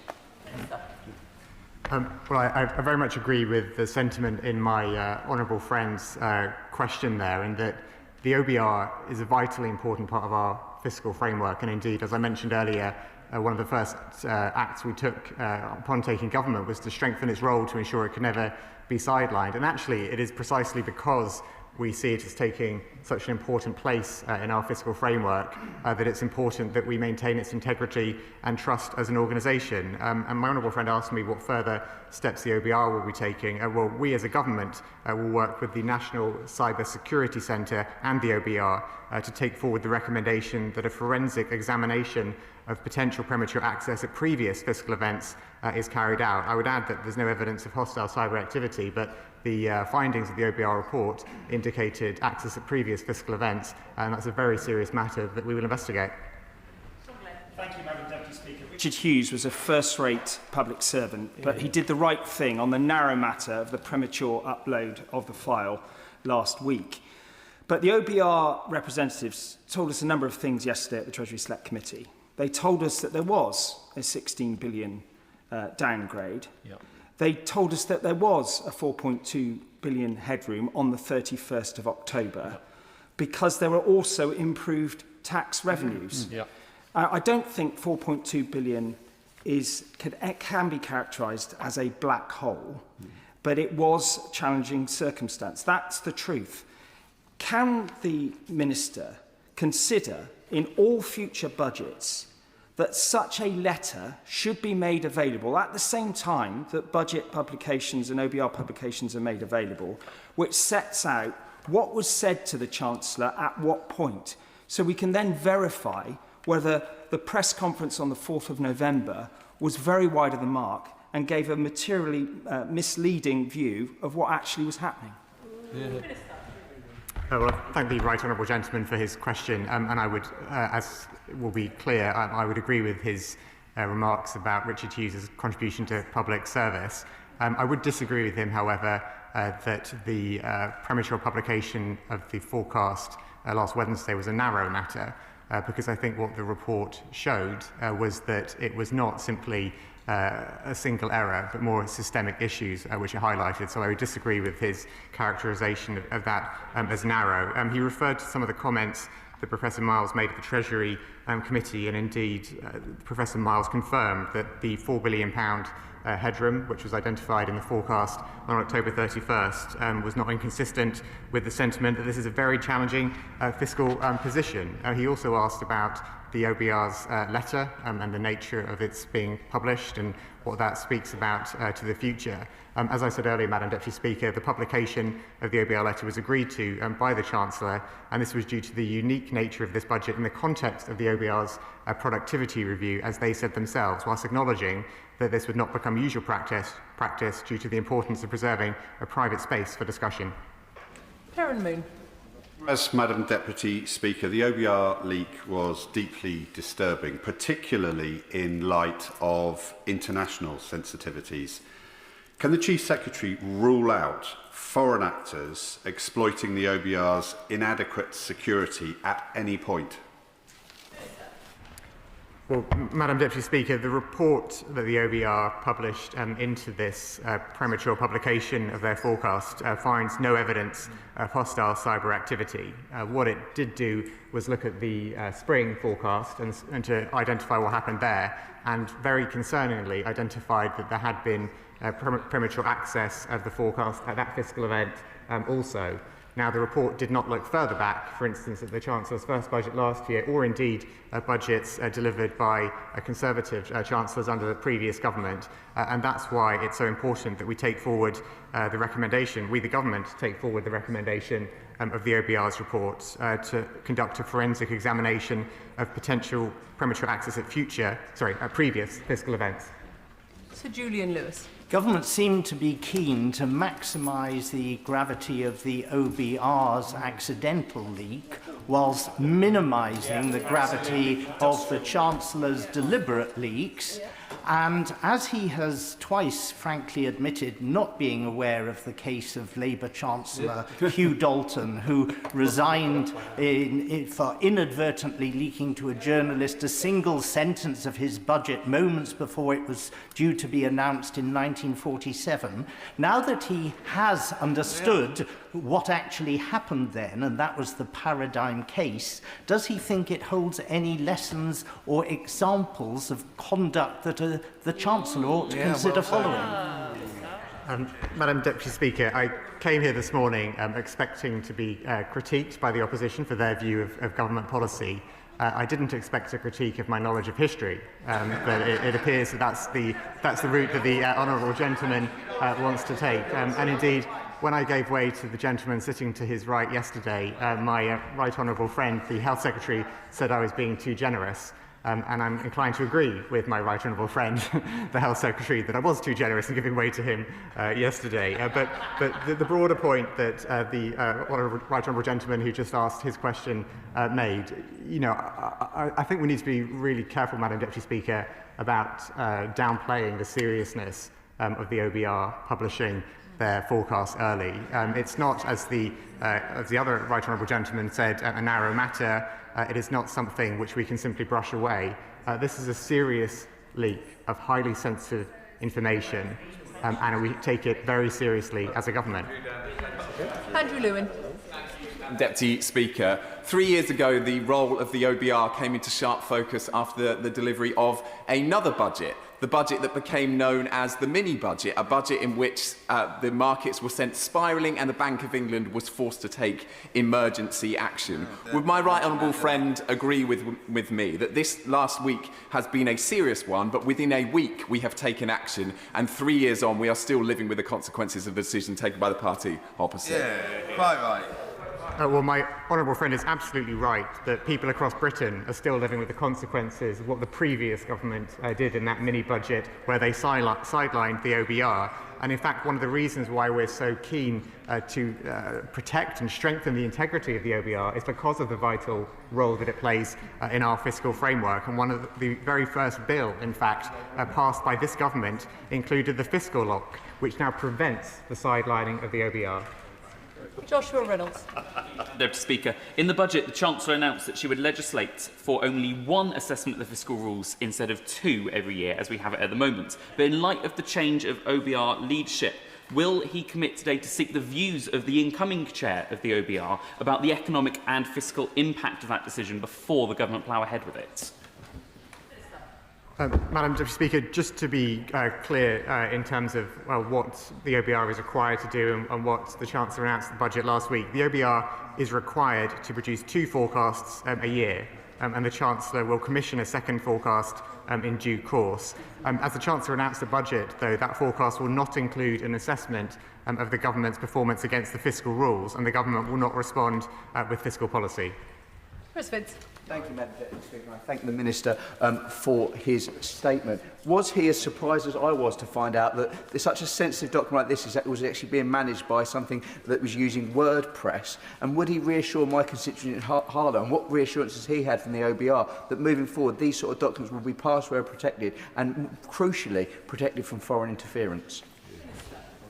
Well, I thank my honourable friend for his question, I will admit that I was surprised to read the report from the OBR that it made clear that any assumptions we might have had that this was a simple error actually are not true. It was more systemic issues which were revealed by the OBR's report, and indeed there was functionality, as I understand it, within the IT and website systems that the OBR had to have greater security, but they were not configured correctly to provide that security. And that really underscores for me this is not one inadvertent error by one official. This is a systemic issue with the information security, which is so important. Simon Hall. Thank you, Madam Deputy Speaker. While I remain convinced that there are other ways of delivering the guardrails that the Treasury needs without the OBR, I know the Chief Secretary and the Chancellor are not persuaded of that argument, but I wonder if he might be persuaded on this, that the resignation of the chair of the OBR and the new recruitment process underway does present an opportunity for the Treasury and the Permanent Secretary to reflect upon what it needs the OBR to be doing for the next 5, 10, 15, 20 years ahead. What skills it needs, what shape it needs to be, what it actually needs to do to get the economy right. Will they be availing themselves of that opportunity to recast the OBR and to reflect on its roles and responsibilities? Thank you. I thank the right honourable gentleman, and I'm glad that having not had time to accept his intervention yesterday, we are now back to business as usual, where we have frequent exchanges across this chamber. We probably disagree, I think, in terms of the OBR's role, but I hope he would recognise the benefit of one of the changes the Chancellor has already announced about how the OBR will produce its, or how what the OBR will do in future, because whilst the OBR, as I said to the another honourable gentleman a few moments ago, is required to produce 2 forecasts a year. The Chancellor has announced that that forecast will not include an assessment against the fiscal rules in the spring because the government will not respond with fiscal policy. So that is a change which the Chancellor already announced at budget last week. Dr Scott Arthur. Thank you, Madam Deputy Speaker. And I do find it rather curious that the members opposite have a lot to say about Hugh Dalton's budget in 1947, but so little to say about Liz Truss's just in 2022. Selective amnesia, exactly. It is very curious. But, Madam Deputy Speaker, my office, all the staff in my office very diligently followed the advice from the Speaker on cybersecurity around the threat of foreign intervention in our IT, and I think it's right that we do take all this seriously. But I'm not convinced, based on the reports we've seen, that the OBR had taken the same kind of steps to protect its own systems. So, where the OBR and other government departments and agencies offered this advice and just didn't follow it, or is there an oversight here in terms of how we're managing the security right across government? Good question. Thank my honourable friend for his question, and he's right to point out that whilst honourable members opposite seem keen to raise points of history, they seem to be rewriting history when it comes to the last few years of their time in office. But my honourable friend asked an important question about cyber security, and indeed the government is going to be working with the National Cyber Security Centre and the OBR to take forward those recommendations in the OBR report about doing a forensic examination of potential premature access at previous fiscal events. I should add, or reiterate rather, for the avoidance of doubt, that the report found no evidence of hostile cyber activity. But I think he's right to point out that information security, cyber security is important for all of us across government, and indeed that was reflected in the spending review. Sir Ashley Fox. Thank you, Madam Deputy Speaker. For the first time in its history, the OBR was forced to correct the record about the forecasting process in the run-up to the budget. Isn't the reason for this because the Chancellor selectively leaked information from the OBR to mislead the public and to justify tax rises? Order. I'm sure the honourable gentleman isn't wanting to suggest that the Chancellor in any way misled anyone. Sir Ashley Fox. That's what he was doing. I'm grateful for your advice, Madam Deputy Speaker, and perhaps I could rephrase it that the Chancellor inadvertently misled the public to justify those tax rises. Madam Deputy Speaker, the OBR set out in black and white that the productivity downgrade reduced tax receipts by £16 billion. They identified causes of that productivity downgrade as being the previous government's record in office, whether that is slashing public investment or the mishandling of Brexit. The Chancellor was clear in her speech on November the 4th that this productivity downgrade, combined with the clear need to increase headroom to build resilience in the public finances, would require everyone to make a contribution, and that is what happened at the budget. Hayes. Thank you, Madam Deputy Speaker. It's a pleasure to see you in the chair. I was disappointed, as was my constituents, by the botched and premature release of the budget on the OBR website, and I welcome the news that the OBR are welcoming in a cyber expert. I sincerely hope it isn't the Leader of the Opposition who, as we know, has formed with accessing websites a little bit improperly, and after all, the Conservatives really couldn't do without her. But my question really is around the cyber security expert reporting back. When will the government expect to hear back, and can we have the assurance that in the interim the OBR have got their security systems into the shape that it needs to be in? Well, I thank my honourable friend for his question, and the government takes this matter very seriously indeed, and we will move urgently to take forward that recommendation of the report, working with the National Cyber Security Centre. And while cyber security is an important matter for the OBR and indeed all government departments and bodies all year round, the forecast is of particular market sensitivity, and it is particularly important to ensure that is kept without being published prematurely. And that's why we take what happened last week and what seems to have happened in spring and what may have even happened at previous fiscal events so very seriously. Final question, Jim Shannon. Thank you, Madam Deputy Speaker. Can I thank the Minister very much for his answers? The OBR assessments have an incredible impact on households and businesses in Northern Ireland, indeed across the whole of the United Kingdom. So can the Minister please outline the steps that are to be taken to ensure full transparency around this resignation and to safeguard trust in the OBR's future work so that public confidence in our economy is not in any way undermined? Thank you. Well, the honourable gentleman is absolutely right to point out the importance of trust, not just in the economy, but also the public finances. And indeed, the role of the OBR is, in the government's view, a critical part of that trust. And it is because of that role that the OBR plays in our fiscal framework, robust and transparent fiscal framework, that we take the matter of the premature release of this information so seriously, and why we are following up the matters it raises so urgently. I thank the Minister for his responses this afternoon. Brings us to the second urgent question. Matt Weston.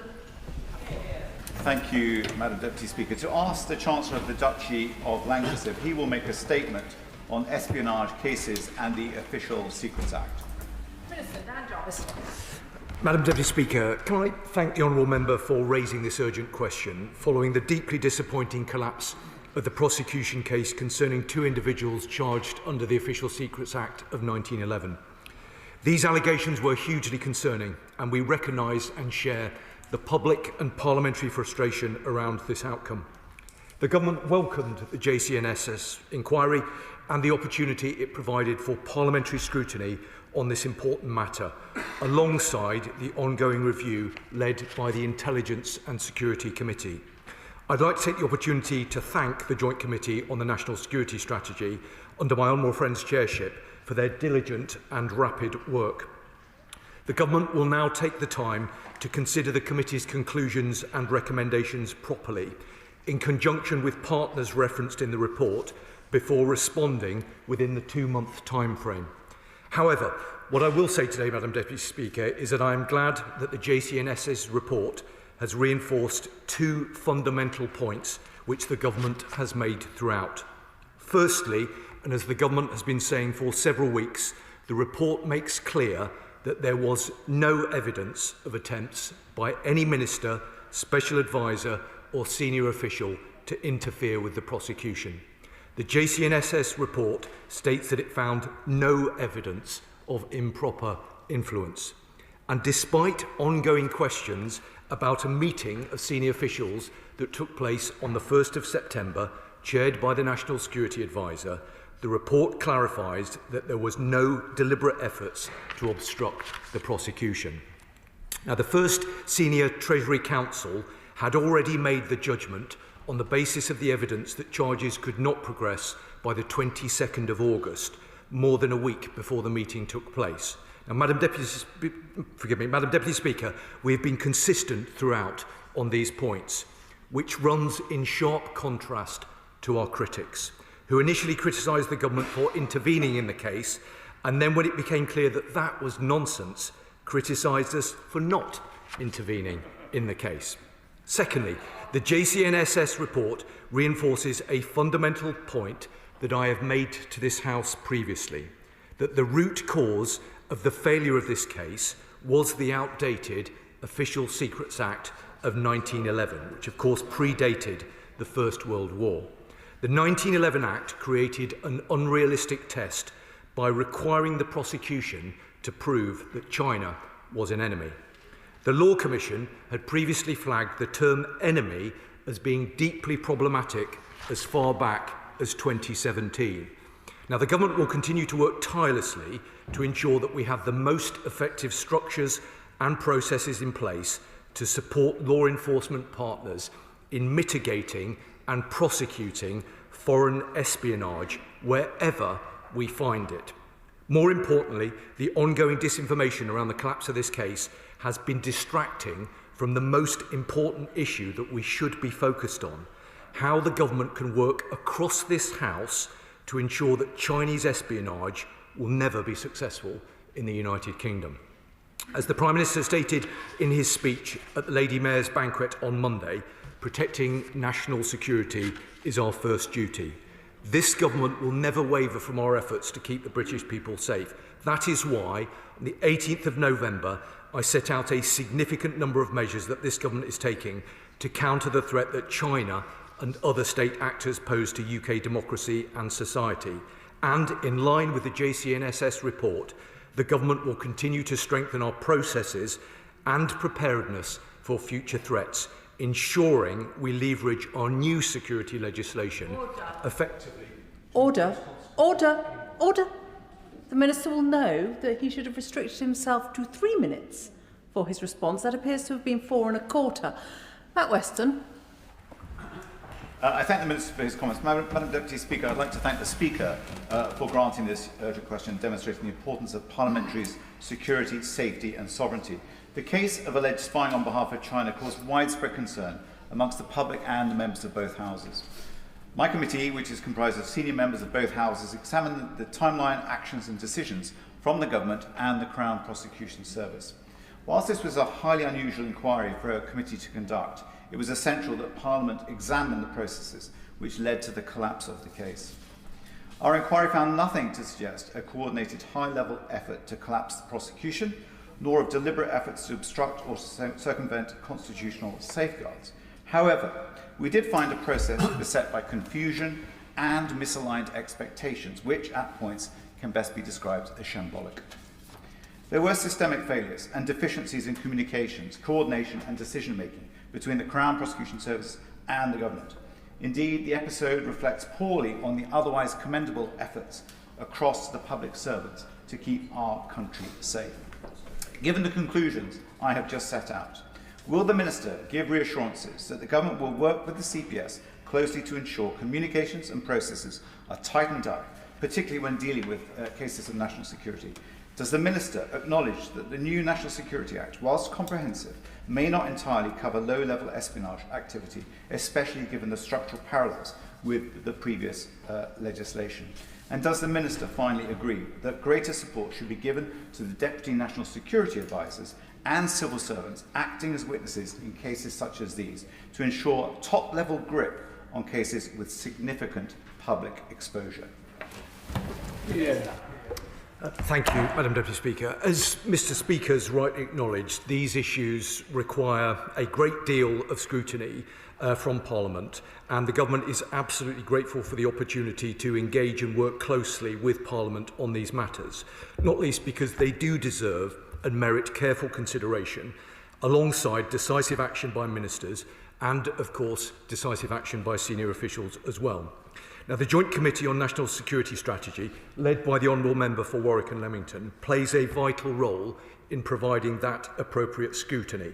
And I say that not just as a Government Minister, but as a former member of his committee. I would also extend the same principle to the ISC for the important work that they do.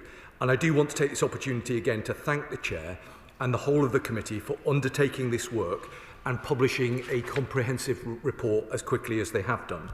Now, the Honourable Member, the Chair, highlights some important aspects of the report's conclusions and the recommendations and the findings of the work that they have undertaken. And as I have said, the Government approaches this issue and will consider the committee's report with the utmost seriousness. Now, I can give him the assurances that he seeks in terms of the Government now very carefully considering the findings of the report. And of course, I give him and the House an absolute assurance that we will respond within the agreed timeframe. He mentioned a couple of other points which I would like to respond to briefly now, but happy to engage with him in more detail should he think that that be necessary. He mentioned the role of the CPS, and he will understand that as a Government Minister I'm incredibly limited in terms of what I can say about the CPS because they are operationally independent of government. But I think he makes a fair challenge, and of course we'll look carefully at the report's findings in this area. He also mentioned the National Security Act, and whilst I am not in any way complacent with regard to that legislation, I do think that we find ourselves in a much stronger position than was the case previously. But of course, we keep these matters under review, and along with colleagues across government, we are constantly seeking to assure ourselves that the legislative framework that is in place is fit for purpose and is appropriate. And I give him an absolute assurance that that is something that we take incredibly seriously. Finally, Madam Deputy Speaker, he mentioned the Deputy National Security Advisor. Let me take the opportunity again to pay tribute to him for the important work that he does. He is a dedicated public servant and his contribution to our national security is immense. The government is grateful for his service, as I am sure is the whole House. But I'll look very carefully at the points that the Honourable Member has made, and we will make sure that they are properly reflected in the response he receives from the government. Shadow Chancellor of the Duchy of Lancaster. Thank you very much, Madam Deputy Speaker. I thank the Joint Committee for their work. Their report is a damning indictment of the government's handling of the China spy case. Not only has the investigation found, and I quote, serious systemic failures and deficiencies, it was, as the Honourable Gentleman just said, shambolic. It's found as well, surprise, surprise, that there was enough evidence to prosecute the alleged spies. The committee writes, in our view, it is plain that China posed a range of threats to the United Kingdom's national security. In our view, it is plain that, taken together, these amounted to a more general active threat to the United Kingdom's national security. Madam Deputy Speaker, the party opposite tried to blame the last government for the collapse of the case, but this investigation has exposed that that is plainly untrue. I was surprised to hear the Security Minister refer to the deficiencies of the 1911 Act. I draw his attention to paragraph 40 of the report. I think he probably should have read it before he came to this House. It was this government's incompetence which ultimately led to these two men not standing trial. And most worryingly, this report reminds us that there may be many more such cases. Indeed, why wouldn't there be if foreign spies believe they can act against this House with impunity and effective immunity? It is obvious that this government's not prepared to stand firm. Over the past few days, we've heard from the press, not from reports to this House, that the Prime Minister is about to sign off the mega Chinese embassy in London, despite major security concerns, and that he's preparing to travel to Beijing. Will he, I wonder, have the backbone to stand up for our interests whilst he is there? I will ask the Security Minister three very simple and straightforward questions. First, did the government provide the Joint Committee with the minutes of the 1st of September meeting chaired by the National Security Advisor? The minutes. If not, why not? Second, a number of ministers during the many debates we've had in this House appear to have made inaccurate and misleading statements on at least 6 occasions. Will the Minister ensure that corrections are made to Hansard so that the record is straight? And third, given that the Joint Committee has concluded from the evidence it was given that China is a general threat to the United Kingdom's national security, does the government agree? And if it does, how can it justify supporting the mega embassy? Before I call the Minister, can I make the point to both front benches now that in urgent questions, the Minister has 3 minutes to respond. The opposition front bench should have taken 2 minutes. As an advisory note to the Liberal Democrats, it's 1 minute. And can I commend the Honourable Member for Warwick and Leamington Spa for managing to stay well within his 2 minutes. Minister. Thank you, Madam Deputy Speaker. Madam Deputy Speaker, a few moments ago, I spoke of the careful consideration and appropriate scrutiny with which this matter deserves. And whilst many members of both Houses and members of all parties on the Honourable Gentleman's Committee have adopted such an approach, I have to say that I am disappointed that the Honourable Member opposite continues to choose a different approach. He didn't seem to want to mention that much of the report refers to the time of his party in government. Now, some might have hoped that he would use his contribution today to show a bit of humility, both to the House and to those within our national security community, not least for some of the lowbrow political point scoring and baseless accusations we've heard over the past few weeks. Now, Madam Deputy Speaker, in the aftermath of the trial's collapse, some members opposite accused ministers, special advisers and civil servants of improper interference. This report makes clear that that was baseless and untrue. There were some who suggested that some of our most experienced and most dedicated national security experts set out to deliberately withhold information from prosecutors in order to placate the Chinese government. This report makes clear that that was baseless and untrue. There were some who suggested that their failure to update critical national security legislation was immaterial to the case that was being brought to trial. And this report makes clear that the root cause of the collapse was the years of dither and delay which left outdated, ineffective legislation on the statute book long after we knew that it did not protect our country from the modern threats that we face. Now, Madam Deputy Speaker, some members, not all members, some members opposite were all over the place on that legislation and were all over the place with regard to China, and some of them, Madam Deputy Speaker, sadly, still are. Now, as the Prime Minister set out this week, we had the golden age of relations under David Cameron and George Osborne, which then flipped to an ice age that some still advocate. But no matter how much members opposite may wish it to be so, not engaging with China is no option at all.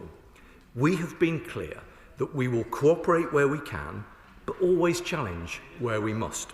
Now, Madam Deputy Speaker, when we say that national security is the first priority of this government, we mean it. And since the trial's collapse, I've announced a comprehensive package which will help us tackle economic, academic, cyber and espionage threats which China presents. The report that the Honourable Member has referred to provides further useful thought on how we can best safeguard our national security, and the Government genuinely welcomes that constructive feedback. And I look forward to engaging with the committee and with responsible members on all sides of the House as we continue how best to continue protecting our democracy and our nation. Now, the Honourable Member opposite did ask me about the minutes of, he's still asking me about the 1st of January meeting, and I'm going to give the Honourable Member the answer. The minutes were provided by the Government to the ISC, so there's his answer. He also, on several occasions, referenced the application for the Chinese embassy. Let me say to him, for the sake of absolute crystal clarity, what the position is with regard to the embassy, and I think that that will be helpful to other members as well. As members will know, an independent planning decision will be made by the Secretary of State for Housing, Communities and Local Government by the 20th of January. Now, national security is the first duty of government, and it has been our core priority throughout this process. The Home Office and the Foreign Office provided views on the security implications of this bill throughout the process, and we have been clear that a decision should not have been taken until we had confirmed that those considerations had been resolved. The recent letter sent to MHCLG now confirms that all national security issues raised have been addressed. Should the planning decision be approved, the new embassy will replace the 7 different sites which currently comprise China's diplomatic estate in London. Derek Twigg. Thank you, Madam Speaker.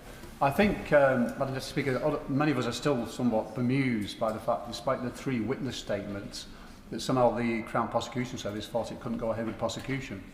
But can I say to my right honourable friend, and I welcome much of what he's said, I think it would be very useful, following on from my honourable friends, the Chair's questions and points before, if he would agree to come back to the committee after the government responds to the committee's recommendations and report, so we could hear sort of a clear timeline for the changes that rightly need to be made.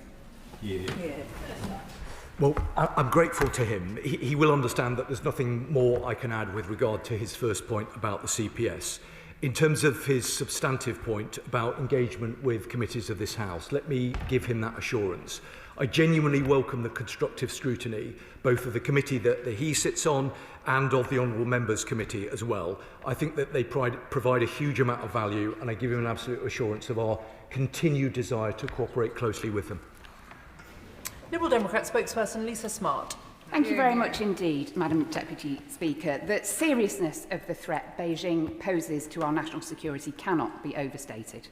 Any attempt from China to interfere in our democracy must be rooted out, and the government really should urgently implement the recommendations of the committee's report. The work that the National Security Advisor and his deputy are doing is vital to keeping our country safe, but the report is damning, and it describes aspects of the situation as shambolic. The Minister has previously mentioned his plans for new powers to counter foreign interference, and I'd be grateful if he could provide a timeline for their introduction. While I'm on my feet, Madam Deputy Speaker, I once again urge the Minister to place China on the enhanced tier of furs. And if he won't do that today, I wonder if he might give us a date in the diary, say, a week before the Prime Minister's visit to Beijing, which may well coincide with the date of an announcement on a planning permission for the mega embassy decision, and give the clarity to the House that it deserves. Well, Madam Deputy Speaker, I'm very grateful to her for her serious attention to these matters. I hope that she would acknowledge that it's only a couple of weeks ago that I brought forward to this House a very significant package of measures designed specifically to counter the threats that we've been debating over a number of months now. And I hope that she would acknowledge that that was a very significant package of measures. But of course, we keep these matters under very close review. I'm certain that the government will want to bring forward further measures in due course. She raised the point about furs. As I've said to the House previously, there were members opposite who didn't think that we would introduce furs on time. We did introduce furs on time. I think it is a valuable tool and adds significant value to our capabilities with regard to our national security. But at the same time, we have to very carefully deliberate the addition of more countries onto the enhanced tier. We keep that under very close review, and I'd be very happy to discuss that matter with her further. Andy Slaughter. Very much, Madam Deputy Speaker. The committee, of which I'm a member, approached this in a non-partisan way, and I agree with the Minister that it's a pity the opposition has not taken the same approach, particularly as it started on their watch. The strong impression I formed from the inquiry was that everyone thought they were doing the right thing, but in reality they were tiptoeing around the issues and staying in their own silos. Whether the Minister agrees with that analysis or not, what organisational lessons has he learnt that will prevent any repetition of this, in his own words, deeply disappointing outcome? Well, I'm grateful to him for his contribution today and his work on the committee, and I completely agree the premise of his point that the committee considered these matters in a non-partisan way. And I think that is precisely the right approach. That is the approach that I will always seek to undertake. And I know that the majority of members of this House will proceed in the same way.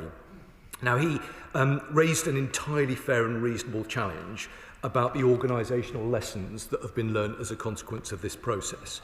I think all ministers in this government and in the previous government should approach these kind of reports with a degree of humility. Undoubtedly, there are lessons that will need to be both identified, learned and implemented as a consequence of recent events. As I know he would expect, as would the House, I think the government needs to do that in a measured and considered way, and that is why I give him and his committee an absolute assurance that we will look at the detail of his report very closely indeed, and we will respond within the time frame that they have set us. Julian Lewis. Having previously read out the relevant section of the 1911 Official Secrets Act in this chamber, I am pleased that the report concludes that the decision not to prosecute under its terms flies in the face of common sense. What also flies in the case of common sense is the government's previous position that China poses a range of serious threats but does not constitute a threat itself. Is that still the government's position? Well, the Right Honourable Gentleman knows that I always listen assiduously to what he has to say, given the experience that he brings to this House. He will, I am certain, have looked very carefully at what the Prime Minister said in his Mansion House speech on Monday evening.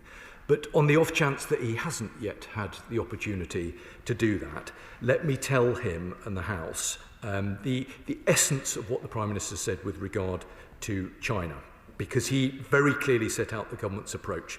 He said that China poses real national security threats to the United Kingdom, but it's time for a serious approach to reject the simplistic binary choice, neither golden age nor ice age. So our response will not be driven by fear nor softened by illusion. It will be grounded in strength, clarity and sober realism. I agree with the Prime Minister, and I suspect the most sensible members of this House do as well. Meg Hillier. Thank you, Madam Deputy Speaker, and I commend my honourable friend, the member for Warwick and Leamington, for steering this through his committee swiftly, sensitively and managing sensitive data. A great example of how the Select Committee corridor can really contribute to transparency for the public. And I look forward to the government's response on this. On that point, though, there are areas of sensitive matters that are not covered by the existing scrutiny committees of this House. And I hope that the Minister would, on the basis of this example, be an advocate in government for the establishment of a new committee that can cover the sensitive matters that are not currently able to have oversight because of their sensitivity. Good point. Yeah. Well, I'm grateful to her, and I completely agree with her assessment of the work that the committee has done. She's right.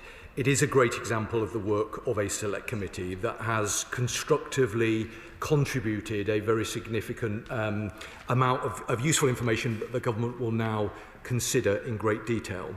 Her second point about the creation of another select committee, I think she will understand if I say that that is above my pay grade. I would sort of gently point to the fact that the government wants to have a very good, close and constructive relationship with the ISC, and that might provide, it'll be for the ISC to take a view, but that may provide a forum for further parliamentary scrutiny on those matters. Mark Pritchard.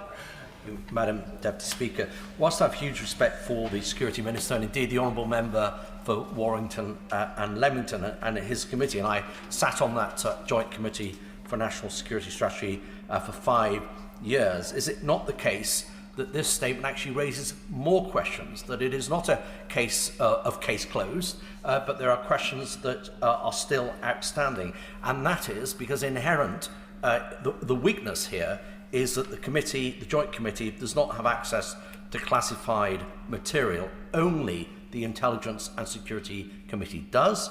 Again, I sat on that committee. So having sat on both committees, there is a stark contrast between the types of witnesses that can be called and what the witnesses can actually say. So therefore, would the Minister now commit, given the earlier question, to review the Memorandum of Understanding between the Intelligence and Security Committee to ensure that the right questions can be asked of the right committee at the right time so that we can actually have some definitive conclusions on this whole saga? I'm grateful to him for the experience that he brings to this House, not least in terms of having sat on both of the committees that we've just been referring to. I'd, if you'll forgive me, slightly take issue with his assessment of what the report does, because the government is very clear that the report emphasises the key arguments that the government have been bringing forward over the last couple of weeks. In terms of his second point, around the MOU. He's raised that previously. I think it's an entirely reasonable point for him to raise both publicly and privately. Let me take it away and I will come back to him. Tulip Siddiq. Thank you, Madam Deputy Speaker. The Security Minister knows very well the case of my constituent, Nazanin Zaghari-Ratcliffe, who is accused of espionage by the Iranian state. In case the Minister needs a reminder, her horrifying ordeal is being dramatised on BBC iPlayer at the moment. And the one thing Nazanin has said to me constantly is that a hostage envoy would have really helped when dealing with her situation. I know this is dealing with espionage cases from the other side, but for the sake of national security, has the Minister considered a hostage envoy, which is what the Ratcliffe family keep raising with me? Well, I'm grateful to her for the contribution that she's made and the work that she's done previously. I'm joined on the Treasury bench by a Foreign Office Minister who listened very carefully to the Honourable Lady's comments and has indicated that he'd be very happy to discuss them further with her. Speaker, can I thank the Minister for his response and the way he's responding to this? I know he'll be as concerned as the rest of us around descriptions of this being the process being shambolic and the criticisms of systematic failures. Can the Minister tell us what's changed And secondly, what's changed over the past almost 4 years? Because Russia's invasion of Ukraine changed the world profoundly, and China continues to provide assistance to Russia. Madam Deputy Speaker, I think that is an entirely fair and reasonable question. So I can give him a very straight response. One of the things that has changed is that the Prime Minister, rightly in my view, conducted a machinery of government change in September, which means that the Security Minister now sits not just in the Home Office, as was the case previously, but I also now sit in the Cabinet Office. And the purpose of that machinery of government change is to ensure that we can more effectively coordinate national security policy and activity across government. It's relatively early days, but my analysis today is that that was the right move to make, and I think will enable government to make better, more informed, timely decisions in this area. But at the same time, I approach these things with a degree of humility. We will look very carefully at the findings of the report and make sure that we consider them, and we look at what changes are necessary, and will respond to the committee and to this House in due course. Dr. Scott Arthur.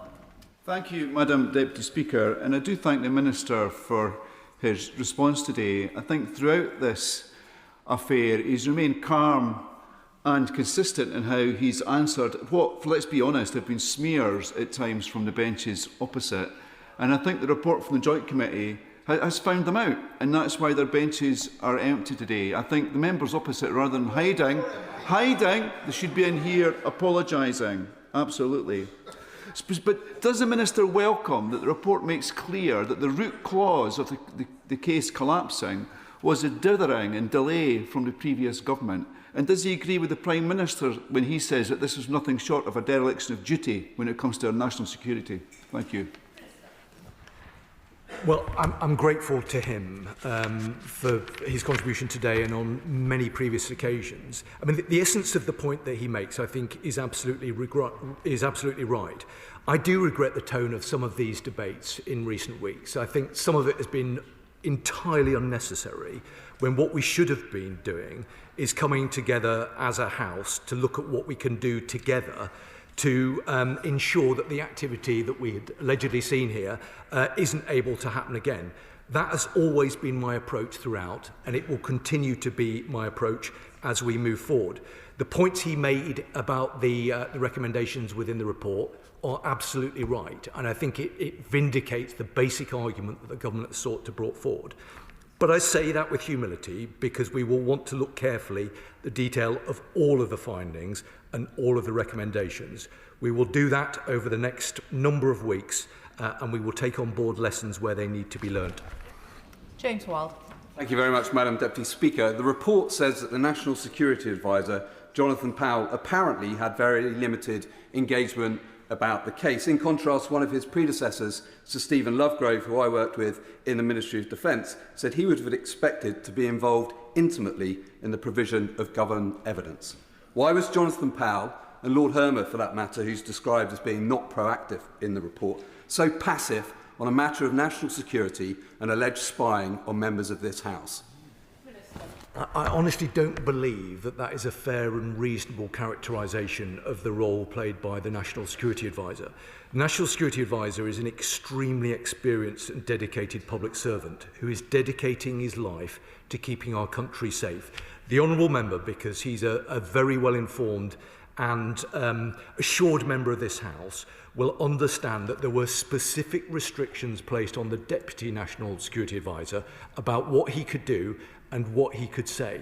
Both the Deputy National Security Advisor and the National Security Advisor acted with integrity throughout this process, and I know that this House will be grateful to them for it. Thank you very much, Madam Deputy Speaker. In light of the important issues being discussed today on the concerning activities of China in the UK, can I ask the Minister what additional steps he is taking or planning to take to protect Hong Kongers, Tibetans and Uyghurs from any form of transnational repression? Well, I know that the Honourable Member takes a very close interest in this. I hope that he will have seen the very significant package of measures that the government brought forward a couple of weeks ago. We take issues relating to transnational repression incredibly seriously.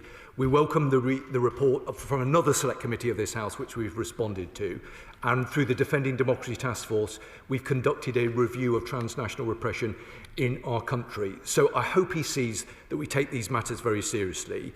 The notion that any state, whether it be China or anyone else, would seek to harm or to persecute anybody resident in the United Kingdom is totally unacceptable, and the government has been consistent in making that point.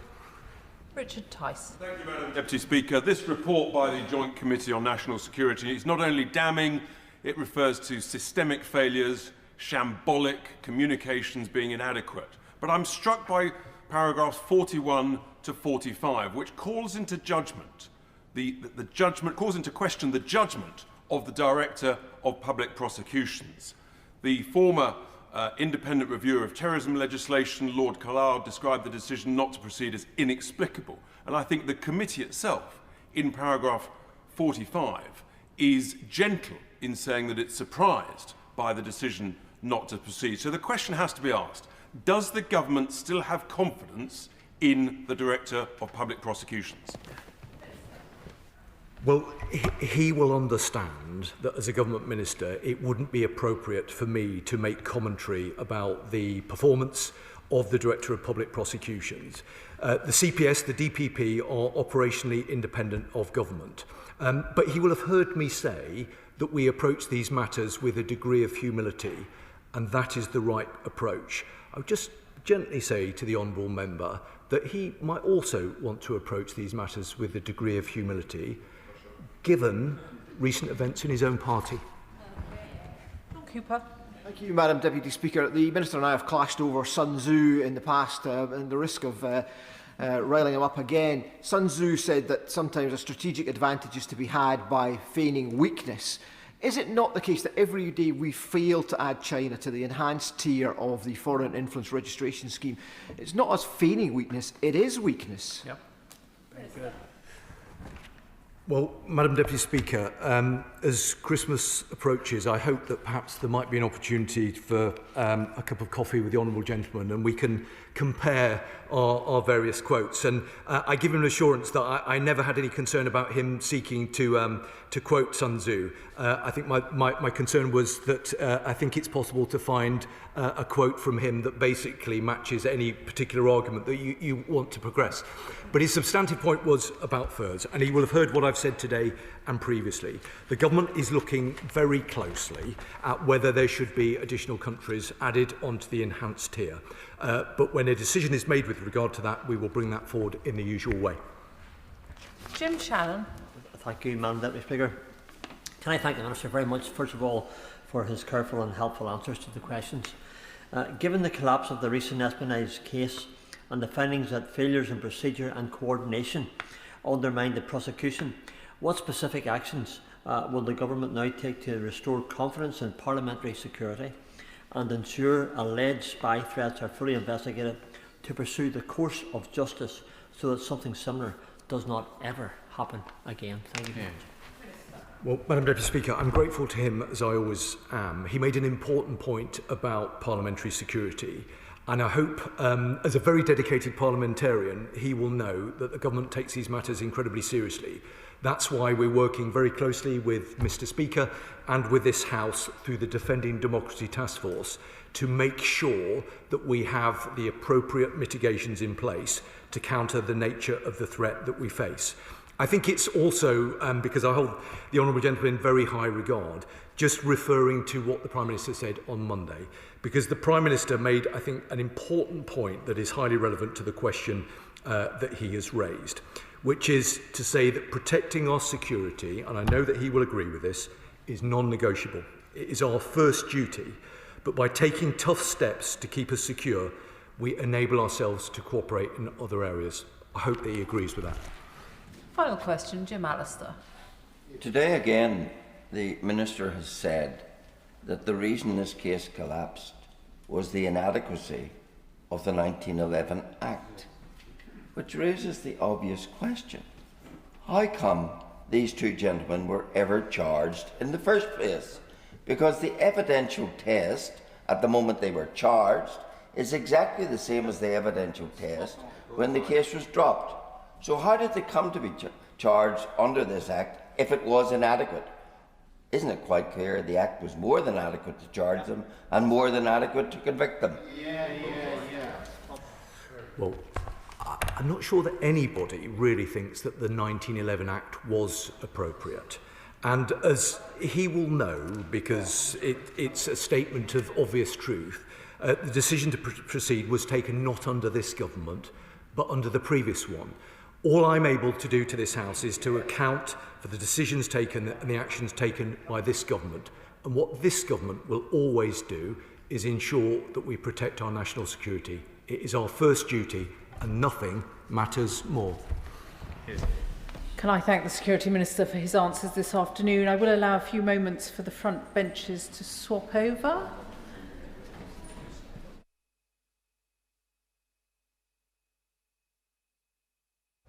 To the next business this afternoon, urgent question, Callum Miller. Thank you, Madam Deputy Speaker. To ask the Secretary of State for Foreign, Commonwealth and Development Affairs to make a statement on imminent US military strikes on land targets in Venezuela and the implications for UK foreign policy. Madam Deputy Speaker, as my honourable friend, the Minister for